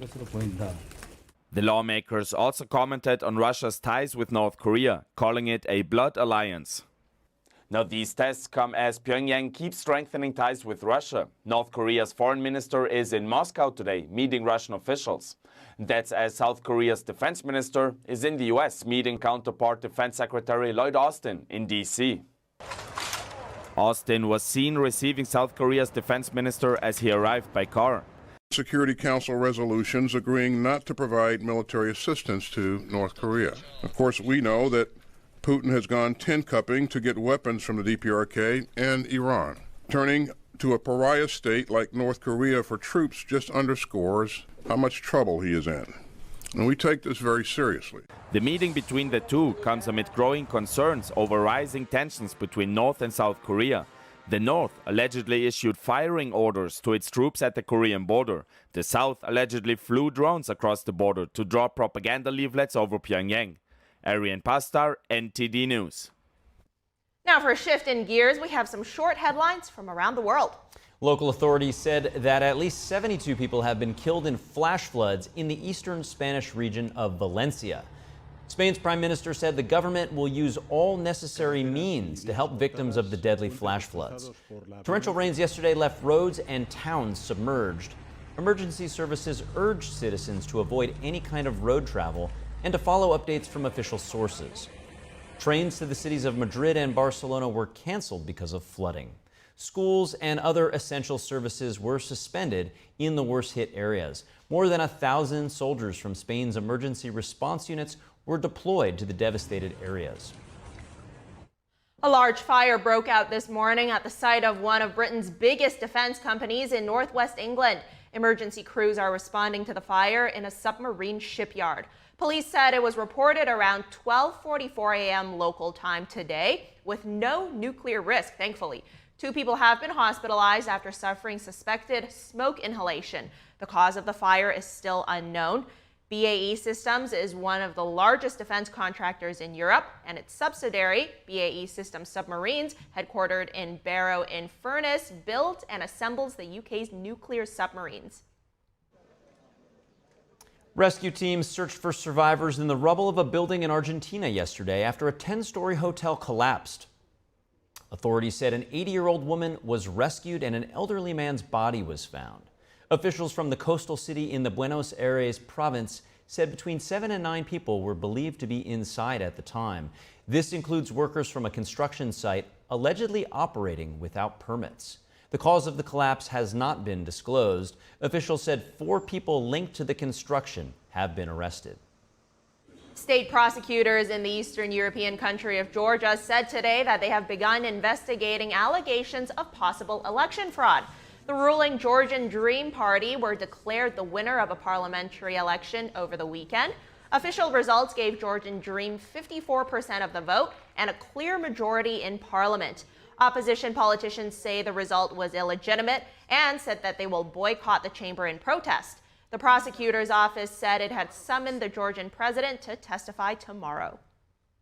In Australia, police say they recovered over 40,000 stolen limited edition coins today. The coins were based on the children's animated series Bluey. They were notified in July that 63,000 of the yet-to-be-released series of coins produced by the National Mint in Canberra had been stolen. Police formed Strike Force Bandit to investigate. Bandit is the name of Bluey's dad in the series. Police said the Bluey coins were found yesterday afternoon in a self-storage business in a Sydney suburb. 3 people have been charged over the theft. Bluey is a blue heeler puppy who has adventures with her cattle dog family in the Australian city of Brisbane. Coming up, thousands of hidden structures in Mexico's jungle have been discovered. The ancient settlements date back nearly 1,500 years, so stay tuned for that.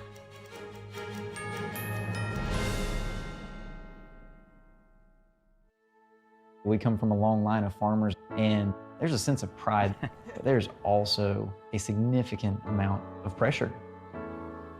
Farmers have to take care of their physical and their mental health, because what's a farm without a farmer? Watching the sun come up, that's my time. I can have a cup of coffee, and every day is a new opportunity. That's cool. Your hand's gotten so cute. Yay! Don't forget to check in on yourself. Love your mind. We design Native Path products to restore essential nutrients missing from the modern diet. This is what being on the path is all about. We're more than a health and wellness brand, we're a community. Visit getnativepath.com/NTD for your special offer. I didn't ask to lose my mother or to be abused at 5 years old. I didn't ask to be kicked out of my house with nowhere to go. I'm so sorry. I didn't ask for any of this. But I did ask for help, and Covenant House was there. Thanks to their love and support, and to generous people like you, I got what I needed to take control of my life. For the young people who didn't ask to be put in unthinkable situations, Covenant House is there providing safety, hope, and a brighter future. Call or go online now. For a gift of only $19 a month, just 63 cents a day, you can provide hot meals, safe shelter, medical care, and love to more than 2,000 young people who sleep at a Covenant House every night. 1 in 10 young adults will experience homelessness this year. Your gift can help reach them when they need it most. I didn't ask for my parents and my family to disown me. I didn't ask to end up in a homeless shelter. The beauty of it all is that I found Covenant House. The need is overwhelming, but your monthly support will make sure no young person is ever turned away. Call or go online right now to safeplacetosleep.org with your gift of just $19 a month. With your monthly donation, you'll receive this soft, comforting blanket as a reminder of the warmth and safety your gift will provide a young person tonight. Covenant House really helped me and really helped mold me into the woman I am today. If there's no Covenant House, where would I be today? Your monthly gift is urgently needed to reach young people in communities like yours who didn't ask to be put in unthinkable situations. Show them they're loved and not alone. Call the number on your screen or go online to safeplacetosleep.org. I am blind, but I need not see. I know this road is there for me. If I'm really free.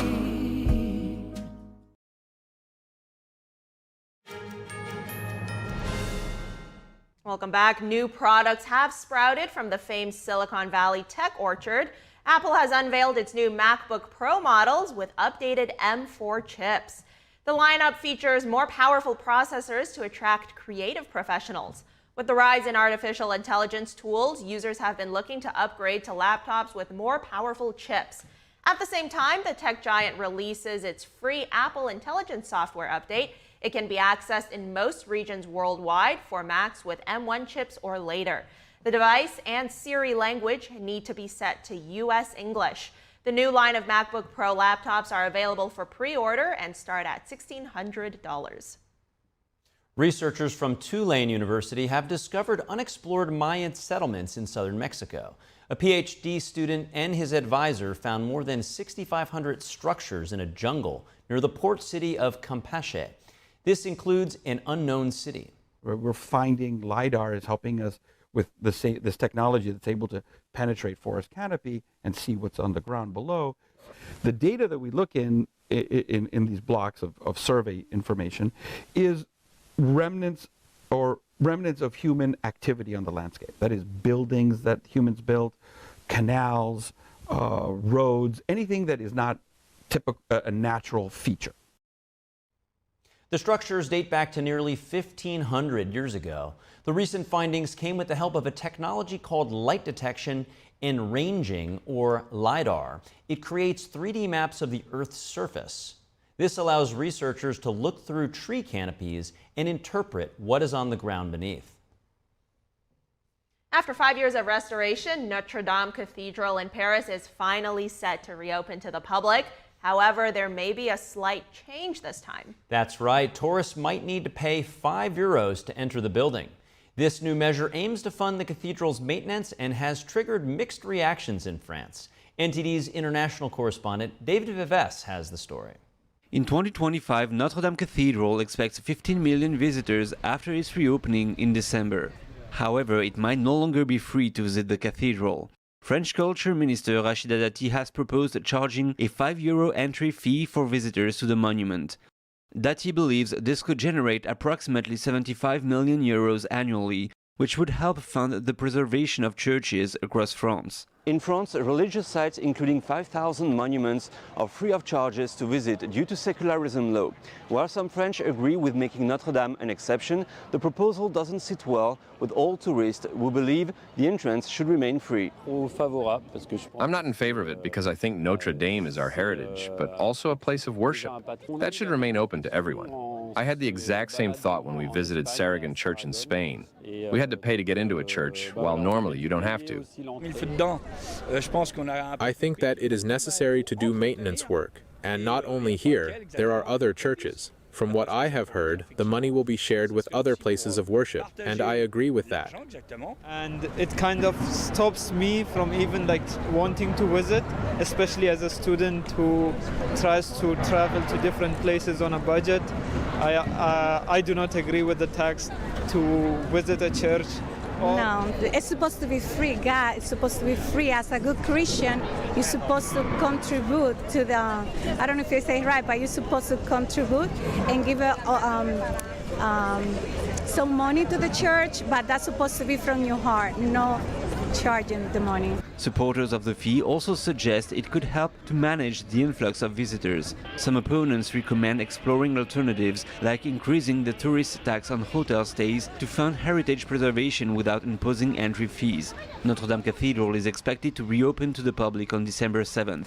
David Vives, NTD News, Paris. Coming up, billionaire investor John Paulson could be Trump's Treasury Secretary. He tells the Wall Street Journal what he would do. We'll have that and more just after this break.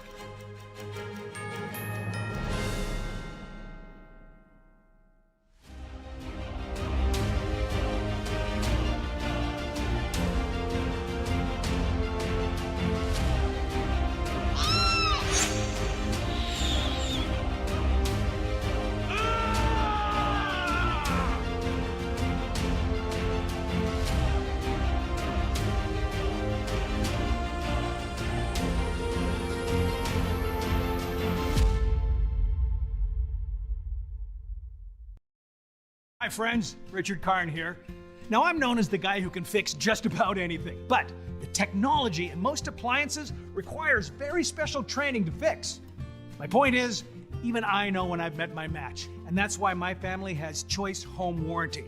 So we won't get stuck with high-priced repairs. Choice Home Warranty covers over 25 major home systems and appliances. That's your AC, heating, plumbing, kitchen and laundry appliances, and so much more. Imagine for less than a cup of coffee a day, Choice Home Warranty can help protect you from expensive major system and appliance breakdowns that your homeowner's insurance doesn't cover.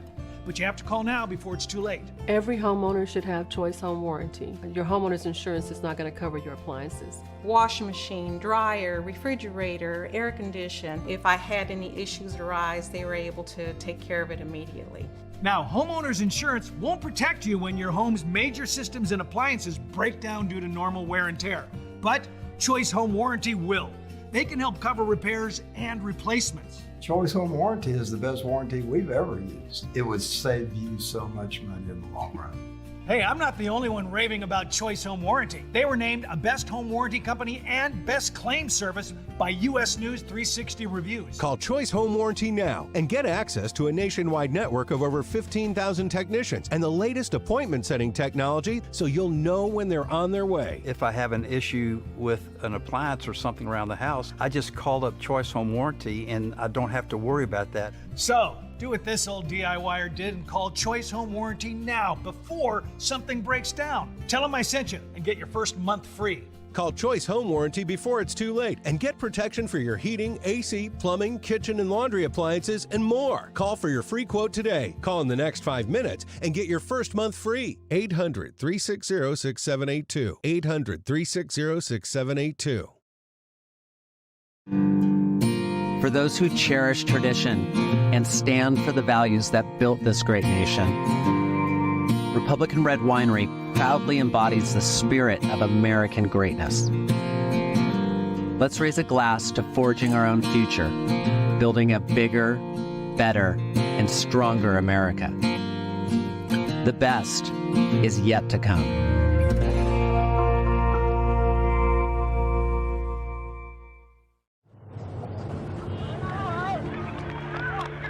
There are real consequences to controlled media.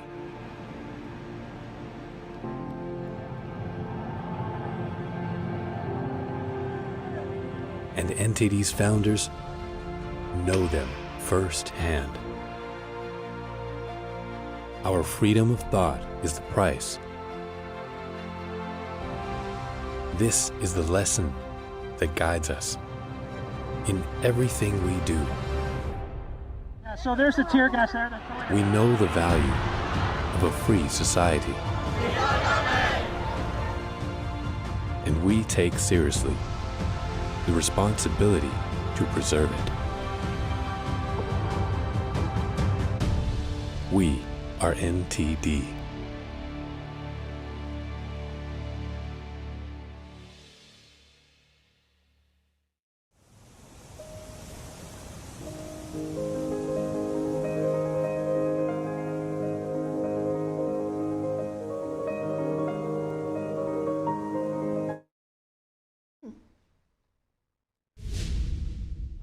Welcome to NTD Newsroom. I'm Fiona G. I'm Carrie Dunst. Both presidential candidates were campaigning in battleground state North Carolina today. Vice President Kamala Harris will soon speak at her next rally in Pennsylvania. And former President Trump will hold a campaign rally this evening in Green Bay, Wisconsin. NTD's Jason Blair and Iris Tao will bring us more from the ground. A win for Virginia in its fight to purge suspected non-citizens from its voter rolls. More about the Supreme Court's decision. Georgia's Secretary of State provides an update on early voting in the Peach State. Presidential battleground could help swing the election on Tuesday. Billionaire investor John Paulson could be Trump's Treasury Secretary. He tells the Wall Street Journal what he would do. Tacking on tariffs. It's official, the EU's additional duties on Chinese-made EVs are now in effect. A new lineup of MacBook Pros with more processing power. Apple has unveiled its updated laptop models.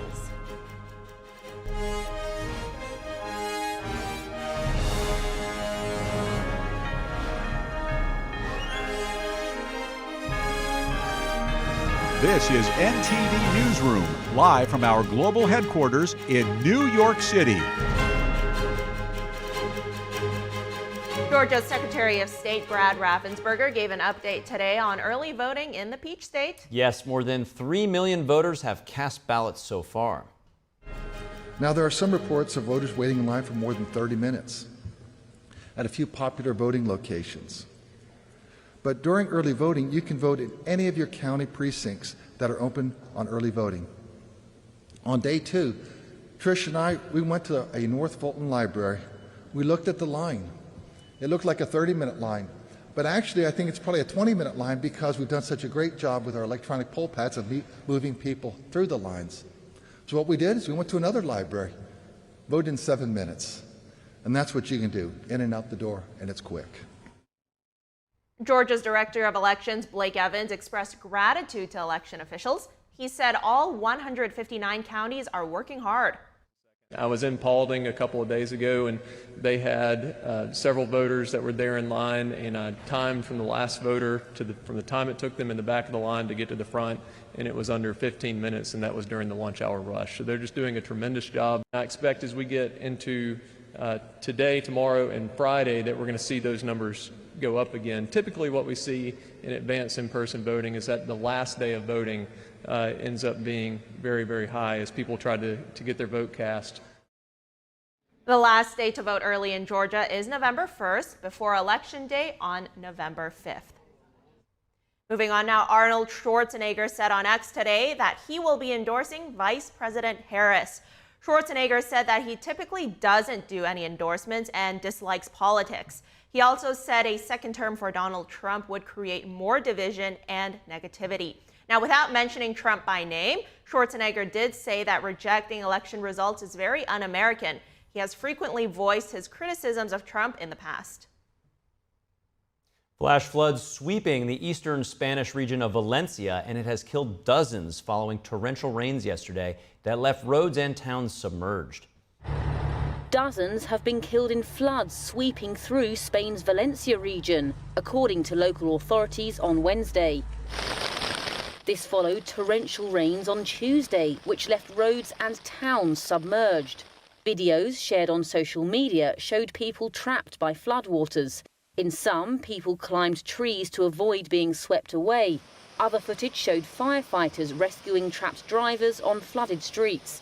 Valencia's regional leader said some people remained isolated in areas that were, quote, absolutely impossible to reach. The region was put on red alert. Emergency services urged people to avoid any kind of road travel, while trains to Madrid and Barcelona were cancelled. In the worst-hit areas, schools were also closed. The death toll appears to be Europe's worst from flooding since 2021, when almost 200 people died, mainly in Germany. Meteorologists think the warming of the Mediterranean, which increases water evaporation, plays a key role in making torrential rains more severe. North Korea might launch an intercontinental ballistic missile around the time of the presidential election next week. This is according to South Korea, which sent its defense minister to the U.S. today amid growing tensions on the Korean peninsula. NTD's international correspondent Arian Pazdar has the latest on the expansion of the Russia-Ukraine war. South Korea on Wednesday saying the North has moved into place an intercontinental ballistic missile launcher. North Korea may allegedly decide to set it off around the time of the U.S. presidential election. The possibility of a seventh nuclear test cannot be ruled out. Internal preparations appear to be almost finished.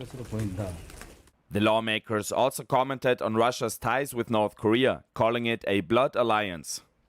Now, these tests come as Pyongyang keeps strengthening ties with Russia. North Korea's foreign minister is in Moscow today, meeting Russian officials.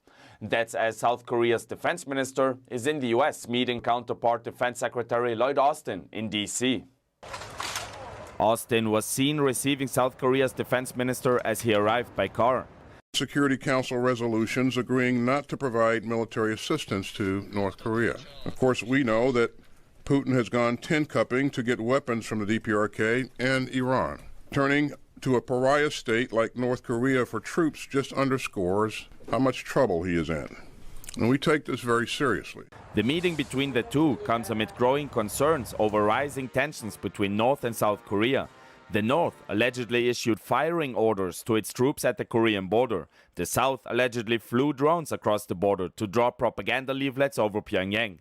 Arian Pazdar, NTD News. Billionaire investor John Paulson could be Trump's Treasury Secretary. He tells the Wall Street Journal what he would do. And Game 5 of the World Series is tonight between the Yankees and the Dodgers.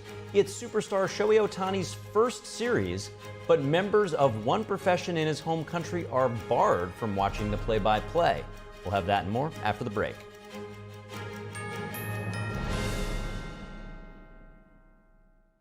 I go by Jackie. I'm 44 years old. I had 3 kids at the time and single mother. I was working 60 hours a week, still couldn't pay the bills, skip meals so that they could eat. It's been hard because one thing falls into place, 10 things fall out of place. You know, I just can't do this alone and make it work. 1 in 5 children face hunger in America, and food costs are rising. But everyone needs nourishing food to thrive, and they can when we work together so our neighbors can feed their families. Call or go online right now to join Feeding America with your gift of just $19 a month, only 63 cents a day.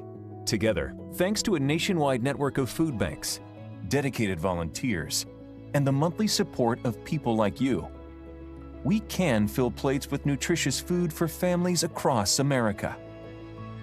One day my mother came over to my house and said, "There's a meeting at the pantry." I said, "Okay," and I went. There were some ladies in there. They were from the food bank. They asked several questions. Some of those were about me and my story, but it helped me to open up a little bit. We're getting closer to the day when no one in America faces hunger, but we can't do it without you. Call or go online now. Visit helpfeedingamerica.org and give $19 a month, just 63 cents a day. 98% of donations go directly to help millions of people facing hunger, from coast to coast and in your own community. And when you give by credit card, we'll send you this exclusive canvas grocery bag to show you are a part of a movement of supporters working together to help end hunger. I have people that I can trust.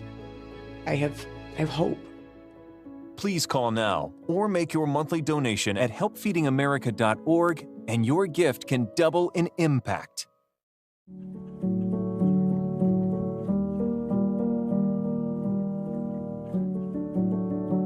A painting that has true beauty. I imagine it's like a door.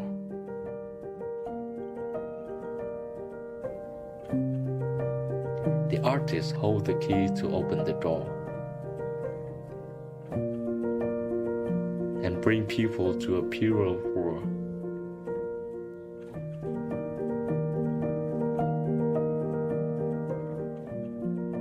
A world where people are more compassionate.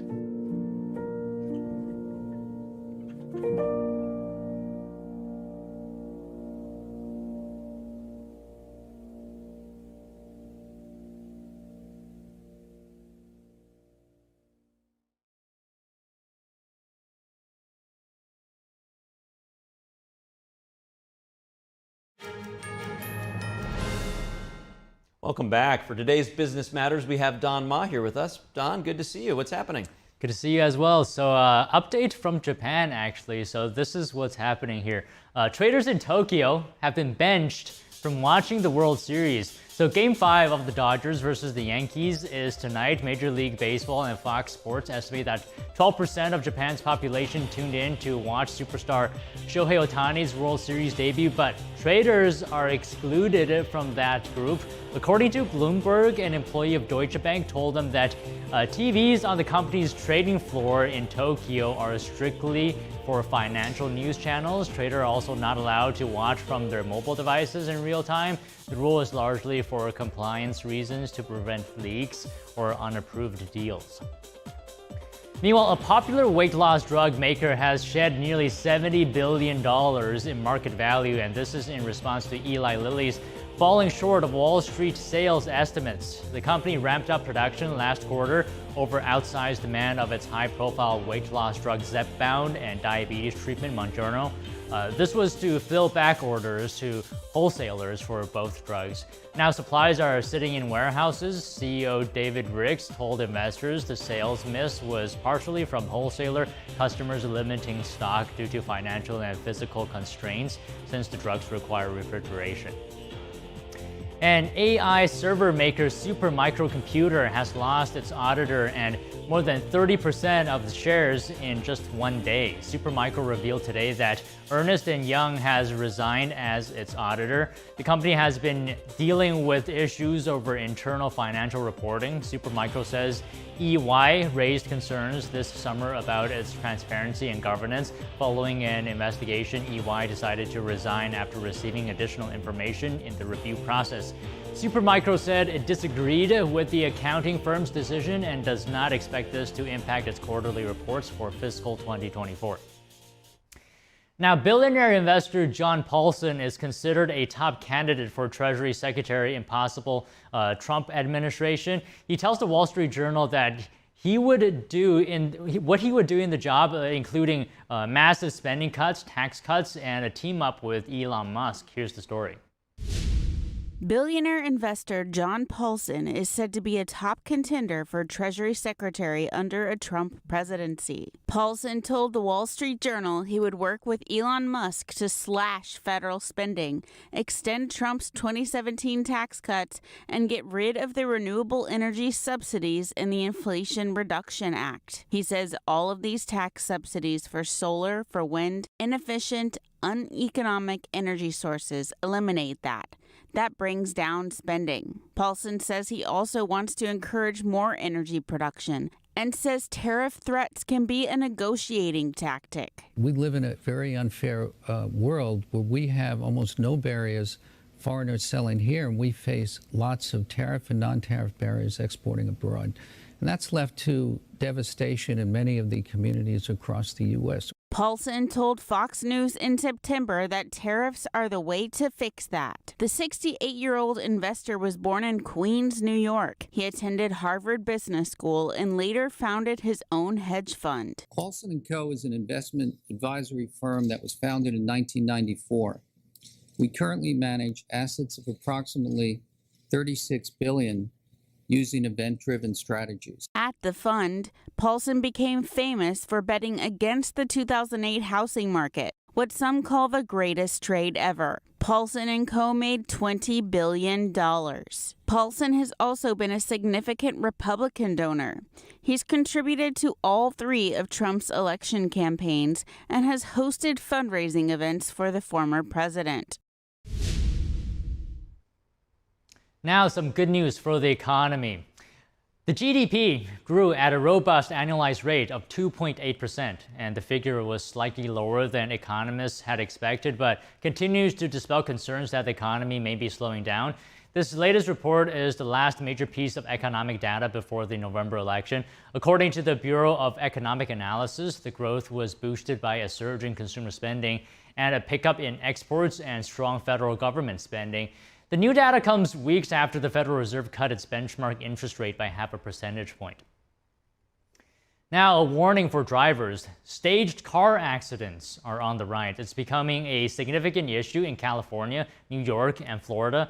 Data from the Insurance Information Institute indicates that California had the highest number of staged accidents reported last year, roughly 5,300 cases. One insurance expert says that in some cases, scammers recruit unscrupulous medical and legal professionals to sue the drivers. The expert adds that these staged accidents are raising insurance premiums for U.S. drivers as much as $300 a year and costing the insurance industry roughly $20 billion a year. And Ford is falling behind while rivals General Motors is racing ahead. Ford stock has tumbled about 8% so far this week. The company's effort to improve efficiency in its traditional gas engine operations is sputtering. CEO Jim Farley noted that the company is being dragged down by quality and warranty problems, supplier issues as well, and waste. Excuses some Wall Street investors feel that they have been hearing for years now. Ford cited isolated events too, like recent hurricanes impacting the automaker's annual outlook.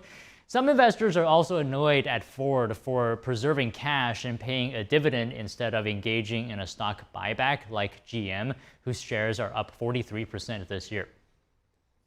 Volkswagen held a second round of talks today with union and employee representatives at its headquarters in Germany. Unions raised the prospect of strikes, actually, at Volkswagen unless the automaker rules out plant closures from its restructuring plan. The talks at Volkswagen's headquarters come as it reports a plunge in third-quarter profits. Management wants to close plants in Germany for the first time in the company's history.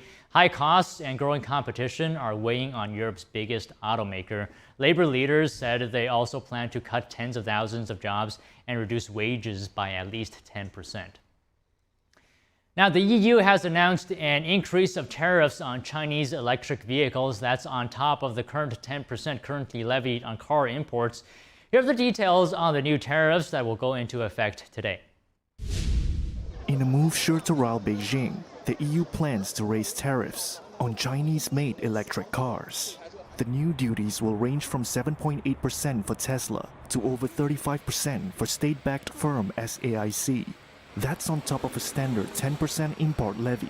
The extra tariffs were officially approved Tuesday and will take effect on Wednesday. The EU says the move is needed to counter China's unfair state support for its firms, including special loans and cheap materials.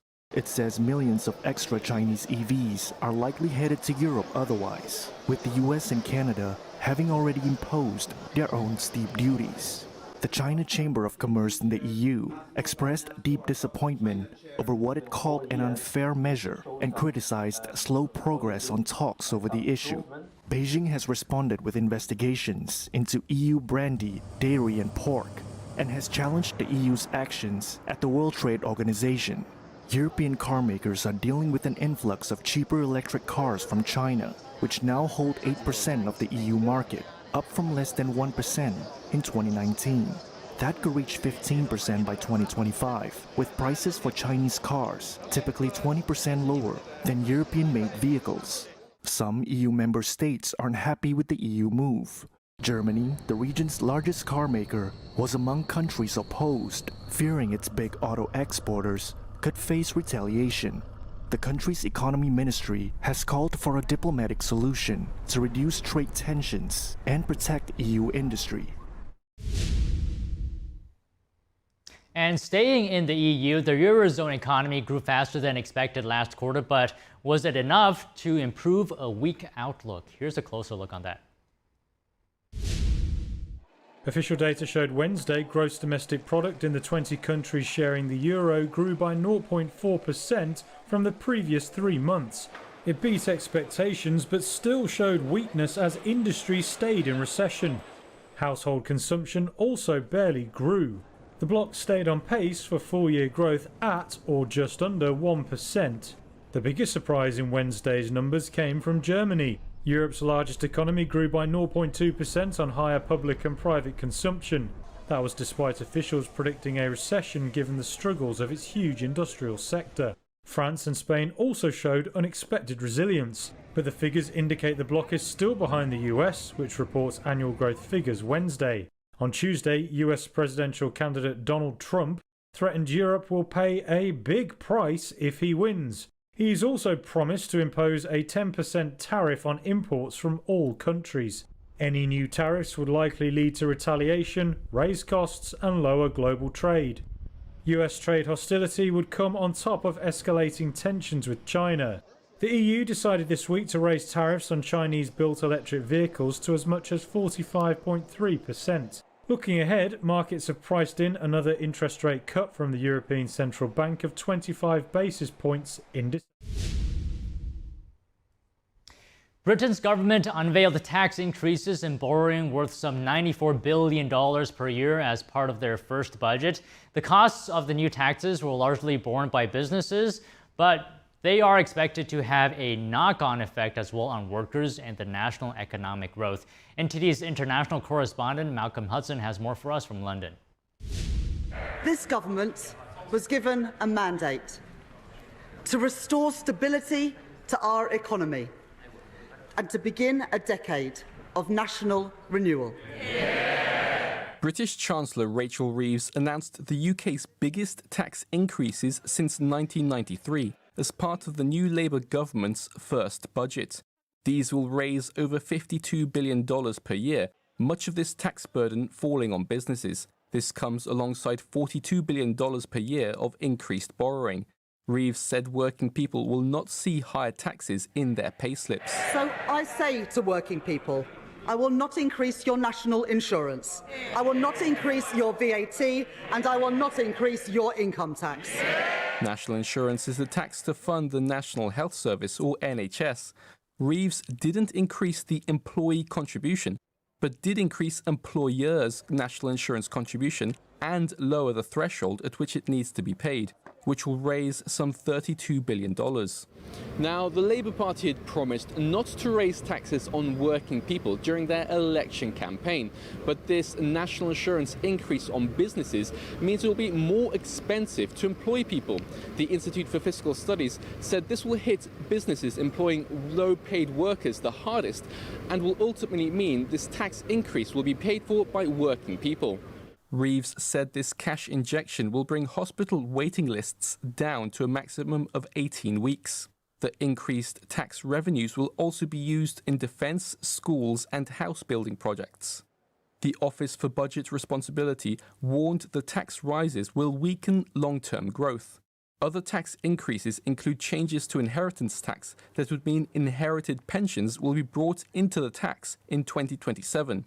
Agricultural and business property relief will also be reformed. From April 2026, assets worth up to £1 million will not be taxed, but value above that level will be subject to a 20% tax. Many farmers are worried this means they will no longer be able to pass on their family farms to their children. Malcolm Hudson, NTD News, London. Now, Starbucks is scrapping its controversial olive oil-infused drinks, and this is less than a year after they debuted nationwide.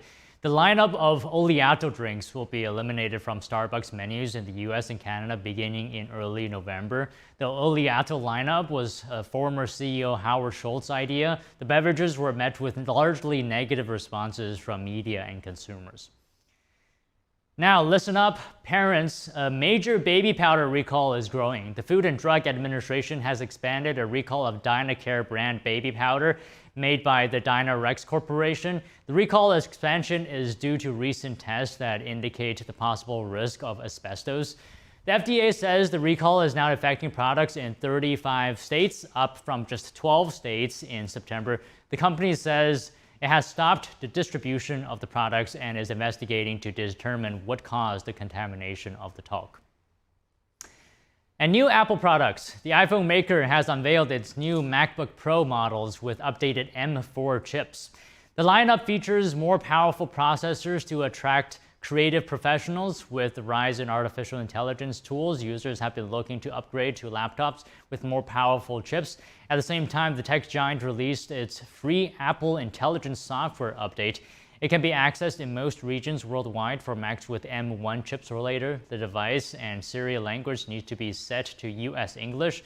The new line of MacBook Pro laptops are available for pre-order and start at $1,600. All right, market.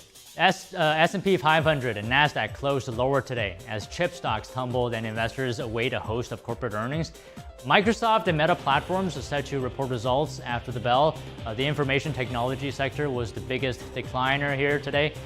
Meanwhile, a new report today showed that U.S. private payrolls growth surged by a higher than expected 233,000 jobs in October. And of course, the neck-and-neck race between U.S. presidential candidates Kamala Harris and Donald Trump continued to be at the top of investors' minds ahead of the November election.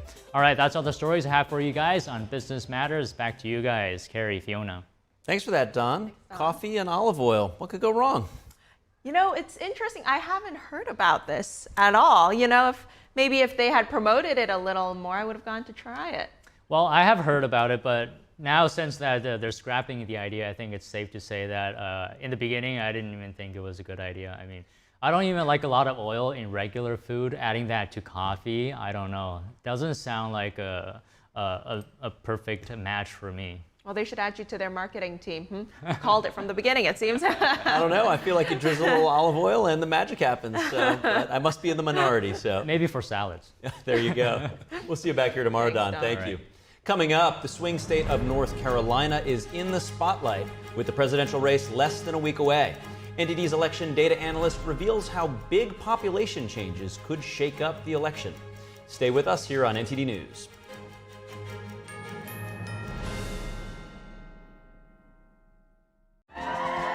The Kindness is Cool Video Awards are back for their second year. Record and nominate acts of kindness, both big and small, from individuals, families, and communities. Submit your videos on ganjingworld.com with the hashtag KindnessIsCool. Win a $10,000 grand prize and be featured on a New York Times Square billboard. Visit ganjingworld.com and start sharing today. Kindness is cool. Yep, your worst nightmare. Your car broke down. Now you're worried if it's going to cost you a fortune in repair bills. Unless you already called CarShield, the legit #1 auto protection company in the country. When you're protected with a plan through CarShield, the process is smooth like ice and done in as little as 3 steps. 1. First, the tow truck takes your car to the shop. The cost of towing, covered when you got a plan through CarShield. Next, you probably need to get around while your vehicle's being repaired, right? 2, plans through CarShield have rental car options too. Then comes the best part. 3, when you pick up your vehicle, you don't have a big repair bill to worry about. CarShield administrators get your covered repairs paid directly to the shop, so you're back on the road with no worries. Call now to get an affordable plan through CarShield for your vehicle before it's too late. When you call CarShield, whether you got a small problem like a power window motor that could cost a few $100s, or a big problem like an engine or transmission that could cost you thousands of dollars, you're taken care of. CarShield is the #1 auto protection company in the country, and their administrators have paid out more than $1 billion in auto repairs. That's billion with a B. CarShield is the choice that gives you the CarShield guarantee. Your rate never goes up, and your coverage never goes down, no matter how many claims you have. Look, it's inevitable. As your car or truck ages, the parts and components are gonna fail. It's not worth the risk. Call CarShield now. Waiting until your car breaks down is too late. Call CarShield for coverage on up to 5,000 parts and get the CarShield guarantee, where your rate never goes up and your coverage never goes down, no matter how many claims you have. Call 800-964-6759. 800-964-6759. Hi, I'm Smokey Bear, and I made an assistant to help you out, because only you can prevent wildfires. Hey, Assistant Smokey Bear. Call me Papa Bear, because I'm grilling up dinner. Do you get it? Yes, good job. So, what should I do with all these coals? Don't just toss them out. Put them in a metal container because those embers can start a wildfire. I understand. The stakes are high. Ha, ha, ha, ha. See, Smokey thinks I'm funny.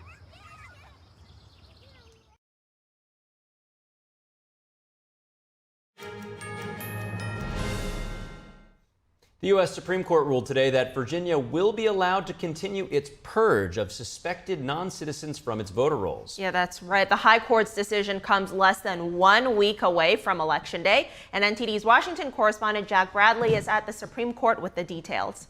In a split 6-3 decision, the U.S. Supreme Court issued an emergency order allowing Virginia to purge suspected non-citizens from its voter registration rolls. Justice Sonia Sotomayor, Alina Kagan, and Ketanji Brown Jackson dissented. The High Court did not provide an explanation. The Supreme Court's decision comes after Virginia state officials reportedly removed the names of 1,600 non-citizens from voter registration rolls over the past few weeks. Now, it is federal law that non-citizens cannot vote.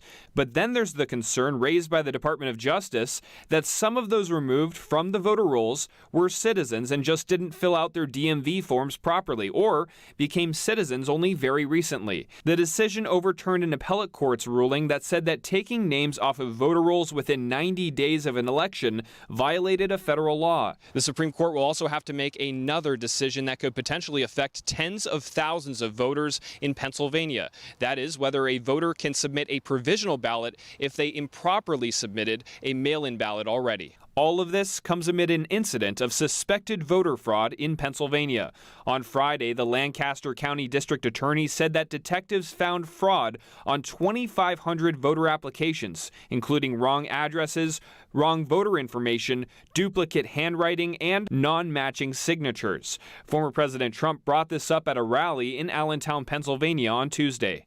If you have a mail-in ballot, get that damn ballot in, please, immediately, because they've already started cheating in Lancaster. They've cheated. We caught them with 2,600 votes. No, we caught them cold. The Supreme Court did cross off one case on Tuesday, that of Robert F. Kennedy Jr., who will remain on the ballot in Wisconsin and Michigan. He tried to take his name off the ballot in those states after dropping out of the race and endorsing former President Trump. Reporting from Washington, D.C., Jack Bradley, NTD News. Arizona officials are addressing election security in Maricopa County this week. Now, that is the second largest voting jurisdiction in the U.S., and the county represents more than 60% of all registered voters in the state of Arizona. Local officials now want to make sure that the voting process is fair and square. NTD's Arian Pazdar has more on the plan for Election Day. It is concerning to see that this heightened sense of security. Maricopa County Sheriff Russ Skinner on Tuesday saying the voting district is getting national and even global attention ahead of the election next week. But he says there is no reason for concern. But I want you to rest assured that there has been immense planning for many, many years relative to this operation for democracy, to make sure that this community is safe, to make sure that those locations are safe.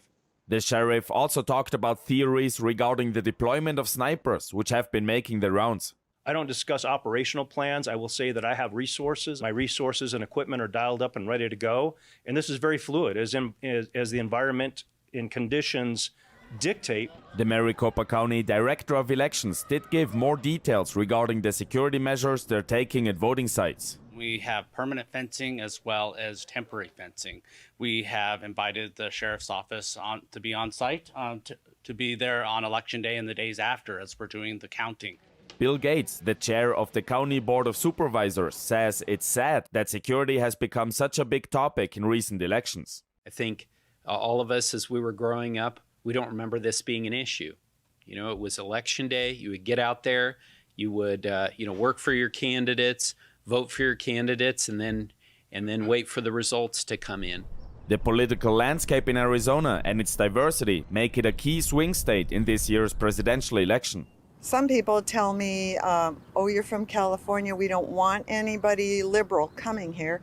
And then I've had other people say that we only want, if you're not liberal, keep moving. Independent voters will have an especially big impact on the results in Maricopa County and in all of Arizona. Don't be a party hack. I will never be a party hack for the Republican, nor will I be a Democrat. But I will be as an independent. Always. Be a patriot. Love your country. Early voting in Arizona started earlier this month and ends on Friday. People who haven't voted by then can vote in person on Election Day next week. Ariane Pastar, NTD News. Following up her closing argument speech at the Ellipse in Washington, D.C. on Tuesday, Vice President Kamala Harris is visiting 3 swing states today. Now, NTD correspondent Jason Blair joins us on the ground, where Harris will be making her 3rd stop later. Jason, what's the latest? Yeah, hey guys. As you said, Harris has a pretty busy day today, hitting 3 swing states in one day. As you said earlier, she was was in Raleigh, North Carolina, where she talked at a rally there, and she really seemed to be aiming at getting Republican and former Republican people that are in support of her to get them to the polls.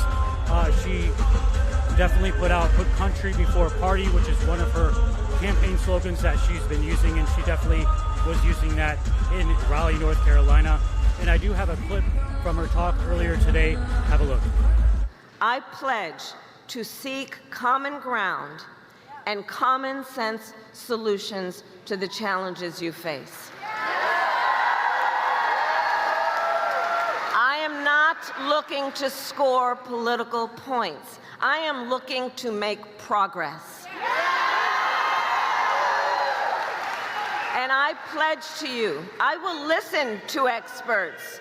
I will listen to those impacted by the decisions I make and to people who disagree with me. So after that, she went up to Pennsylvania, where she is now in Harrisburg, Pennsylvania, where she's scheduled to speak very soon, if not already. And then she's going to be coming here to Madison, Wisconsin, a little bit later, where there's a bigger rally here with some musical guests, including Mumford & Sons, Gracie Abrams. They are scheduled to perform before Harris talks, which is going to be around 8:30 local time or 9:30 Central or Eastern.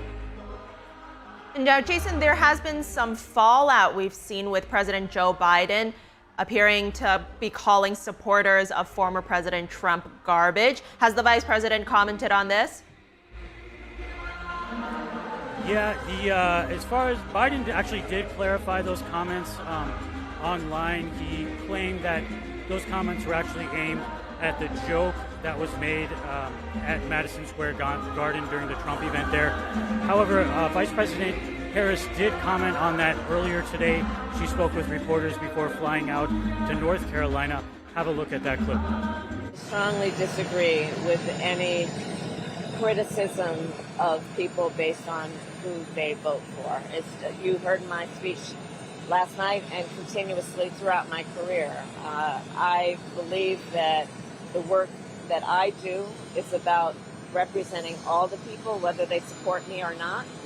And as President of the United States, I will be a president for all Americans, whether you vote for me. And somewhat possibly related to that, it was confirmed that Jennifer Lopez is going to be joining Harris at one of her rallies tomorrow, the one in Las Vegas. Now, Lopez is Puerto Rican, so we're not sure if that's in response to that joke that was made or somehow related to that. I guess we'll have to wait and see tomorrow and see if they talk about that or bring that up at the rally. Back to you. Jason, looks like there's lights and music back there. It's going to be fun when it gets packed. Thank you. Moving on, the U.S. and South Korea's Army aviation units kicked off a joint live-fire drill today. The two militaries aim to boost their defense alliance to the next level. Now, this is amid rising tensions on the Korean peninsula and growing challenges from both Russia and China. Here's that story. The purpose of today's exercise is to test the combat readiness not only of U.S. aviation, but also the ROK aviation and how we partner together. The joint exercise took place less than 19 miles from South Korea's border with North Korea. The drill came as the U.S. and South Korea both confirmed that North Korea has sent troops to Russia. A South Korea presidential official said at least 11,000 soldiers have left for Russia, and nearly a third are positioned close to the front lines. The move could signal a significant escalation in the conflict. Meanwhile, the South Korean government said earlier Wednesday that it's considering sending a group of military personnel to Ukraine's front lines. That's to assess whether North Korean soldiers are indeed participating in combat. Also today, China's foreign minister reassured Moscow of the strong ties between the two countries. The presidential election now just 6 days away, and the battleground of North Carolina is showing a very tight race. NTD's election data analyst Kevin Hogan is now at the Data Hub. Kevin, how has the population changed in the Tar Heel state, and how could that affect the race between former President Trump and Vice President Harris? That's a great question. The influx into North Carolina could be a big factor come November. This is one of the fastest growing states. Now, there are other factors too. Like, for example, if Harris is able to bump up that black vote turnout to Obama's 2008 levels when he won it, she may have a chance. That's not what we're still seeing in the polls right now. But these incomers, these newcomers to North Carolina really could definitely affect the margins in this state. So now, where are people coming from moving to North Carolina? Well, they're coming from places like Florida, states like New York, all the way from California, even Rhode Island right here. And then their neighbors, Virginia, South Carolina, even coming from Kansas. Basically every single state in the United States except Nebraska. Not a single person from Nebraska moved to North Carolina in 2021. That's according to the American Community Survey. Well, maybe they say probably one person did, but those numbers are so small that they just got lost. They reported 0. Anyway, so who are these newcomers and who is going to benefit? Vice President Harris or former President Trump from those newcomers? Well, that's an open question. It's the million-dollar question, actually, when you consider this swing state a key battleground of 16 electoral votes, which is up from 1 in the last election, because again, the population's increasing. But if you ask the chair of the Democratic Party in North Carolina, who these voters are, well, of course, surely you can imagine there may be some Democrats, obviously, but she's saying that there are some from places like New York. It's a blue state, and they're Republicans coming to North Carolina, but they're winnable for Democrats. And why is that? Well, that's because they're coming from a state that has more access to abortion, and these are pro-abortion Republicans that are coming down, and they align more with Kamala Harris's policies on that issue. Now, if you ask the chair of the Republican Party in North Carolina who these voters are, well, he's going to say, quote, "Newcomers are fleeing Democratic-controlled states with stagnant economies in search of the low-tax and business-friendly environment that's fueling North Carolina's growth." Well, we see newcomers primarily coming from places like New York and California. These are blue areas. However, they're coming also primarily from Florida, and that state didn't really lock down as much during the pandemic, so that doesn't quite fit his narrative there entirely. But let's zoom in on North Carolina here to find out exactly what's happening. I mean, you have 400,000 additional registered voters from the last election until now, so that could make a huge difference considering the fact that the state had about 5.4 million voters. So that's a 7% increase from 2021. So this is a key county that you have to look at to see how this population change is going to affect this state. This is Johnston County. It is a critical battleground because look, it's right outside of Wake County, which is the home to the state capital, Raleigh. So it's got Clayton in Johnston County. It's a suburb. It's mostly rural. So this is one area where that population growth is going to matter. And here's why. Because Johnston County has about 20,000 more registered voters than it did in 2020. But there are about 6,500 new voters from out of state that have come here from the last election till now. So Democrats are really hoping that they can win some of them over in the hopes that they can drive down these margins. Because look at this, Johnston County, Trump carried it with 61% of the vote, but it's still a battleground, but he only got 27,000 votes ahead. So if they're hoping that if they could just take some of these newcomers, they can really cut down into those margins in this key battleground right here. And this whole point that the newcomers are coming to these suburban and rural areas primarily are changing the way that Democrats strategize in the state overall. And that's because these rural areas, now Democrats have 340 more staff members that are going to some of these rural areas with populations shifting because they weren't even in those areas until 2008 when Obama won it, but now they're starting to become more competitive for Democrats. So now let's look at some of the big areas here, these counties that grew in population by 5,000 or more. This is the big story here, how shifts are happening in those counties. Look at this. You got Buncombe County, for example, that's Asheville out here. And then you got Henderson County. These are all shifting to the blue, and they're growing in population. And then you got Forsyth, Guilford, Alamance County. You got Wake County. Again, that's Raleigh right there. And you got Pitt County here. Biden carried it, and New Hanover and Brunswick counties. So if you took all these counties collectively that grew by 5,000 people or more, you would see that this whole area shifted to the Democrats 4 points from 2020 until 2024, or from 2016 until 2024. So that 2016 until 2020, sorry. So that's a 7% margin that Biden was able to win these areas over Trump. So for example, if you have 350,000 people that are, or so, that are moving into these high growth counties, and then let's say about half of them vote, because you got a state with about 10 or 11 million, about 5 million votes in 2020. So let's just say half of them vote. Well, then you're left with about 188,000 voters. So look at that. If all the voters that are newcomers to this state voted for Harris, well, that's about 2.5 times the margin in the state. So that could clearly change things, obviously, in Harris's favor. The odds on that happening are very small, but let's just assume that these newcomers voted in line with their peers. And in these areas, they voted towards the Democrat with a 7% lean. That would mean that you're at about 13,000 new votes for Harris. And look at this. The state was decided by 74,000 votes. So that could mean that your margin is now cut down by 1/5. So that's just basically one of the moving parts in the swing state that could really change things up. And that would mean, if nothing else changes, that those newcomers could align with the Democrats a little bit more, giving Harris an advantage. Now, that's not the whole story, though, because in some of these areas that are more blue right here, those areas decreased in population, which you might imagine that would mean that there would be less Democratic votes. But the population decrease in those areas was much, much less than the population growth in these high growth counties. So that's our recap in North Carolina. Back to you. Thanks for that, Kevin. And when we come back, in a remote cattle station in the Australian outback, a mailman is going the extra mile, literally. Yep, Carrie, he's keeping isolated residents connected to the rest of the world. Stay tuned.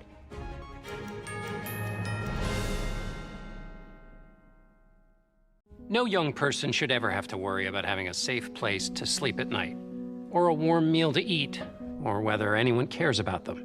Like, I grew up in poverty, and I actually became physically homeless right after I had turned 16. I didn't have anywhere to sleep, and I didn't really have friends or family that could support me.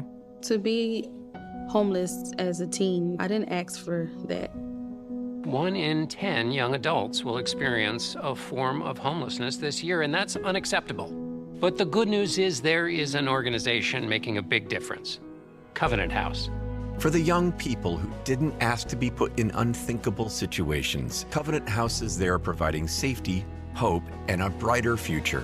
Call or go online now. For a gift of only $19 a month, just 63 cents a day, you can provide hot meals, safe shelter, medical care, and love.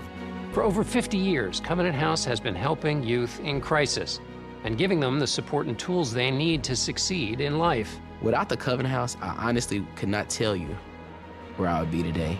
Call or go online right now to safeplacetosleep.org with your gift of just $19 a month. With your monthly donation, you'll receive this soft, comforting blanket as a reminder of the warmth and safety your gift will provide a young person tonight. I would not be here today if it weren't for the kindness of strangers, people who donated to Covenant House so that they could support me when I couldn't support myself. I have no words to express how Covenant House changed my life. Your monthly gift is urgently needed to reach young people in communities like yours who didn't ask to be put in unthinkable situations. Your support makes the work of Covenant House possible. Call or go online to safeplacetosleep.org with your gift of just $19 a month.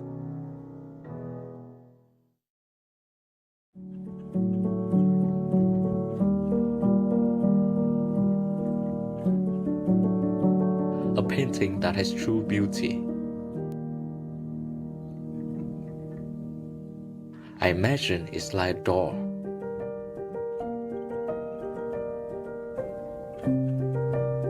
The artist holds the key to open the door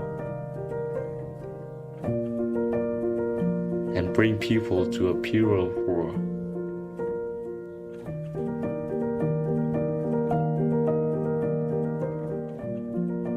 A world where people are more compassionate.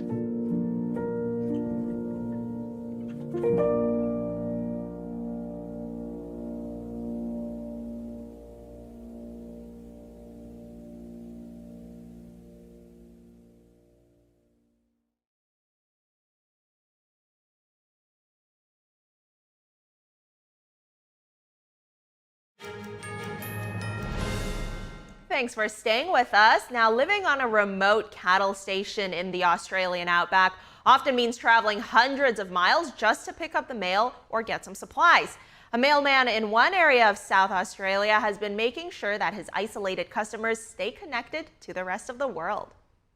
It's not every day you meet a postman who drives more than 373 miles a day, but that's exactly what attracted Outback mailman Bruce Ross to the bush. The last adventure before I get too old for anything. Ross drives on rudimentary roads twice a week to deliver mail, fresh produce, and packages to remote cattle stations and roadhouses. People say Ross saves them the long drive to the post office and shops. Coober Pedy is the nearest large town, but it's 70 kilometres to William Creek and then 160 over, so that's 230 kilometres one way. I cannot describe to you how invaluable Amazon and Bruce himself is. We would be lost without him. A central part of the service that Ross offers is the relationship he creates with customers. I guess, apart from delivering the mail and other supplies, that lifeline, that connection to the outside world for the station people. It's good. They become sort of part of your family, really. The Outback Mail Run goes beyond just being a postal delivery service. Ross has become a friend to many of his customers, and he checks in on them. Former President Trump has responded to President Biden's comments that many interpreted as referring to his supporters as garbage. It comes both as Trump and Vice President Kamala Harris are honing in on the battleground states. Joining us now live to discuss is Iris Tao, who's at Trump's rally in Green Bay, Wisconsin. Iris, good afternoon. What's the latest on the campaign trail? Good afternoon to you as well. So today, both former President Trump and Vice President Harris are holding campaign events in Wisconsin as well as North Carolina. At 6 p.m. local time here, Central Time, Trump is slated to take the stage right behind us here in Green Bay, Wisconsin, and he will be joined by the famous former Green Bay Packers quarterback Brett Favre. Meanwhile, earlier in North Carolina, Trump holding a rally also responded to President Biden's latest comment that many are interpreting as referring to Trump supporters as garbage. Here's what Trump said. Watch. My response to Joe and Kamala is very simple. You can't lead America if you don't love Americans. You just can't.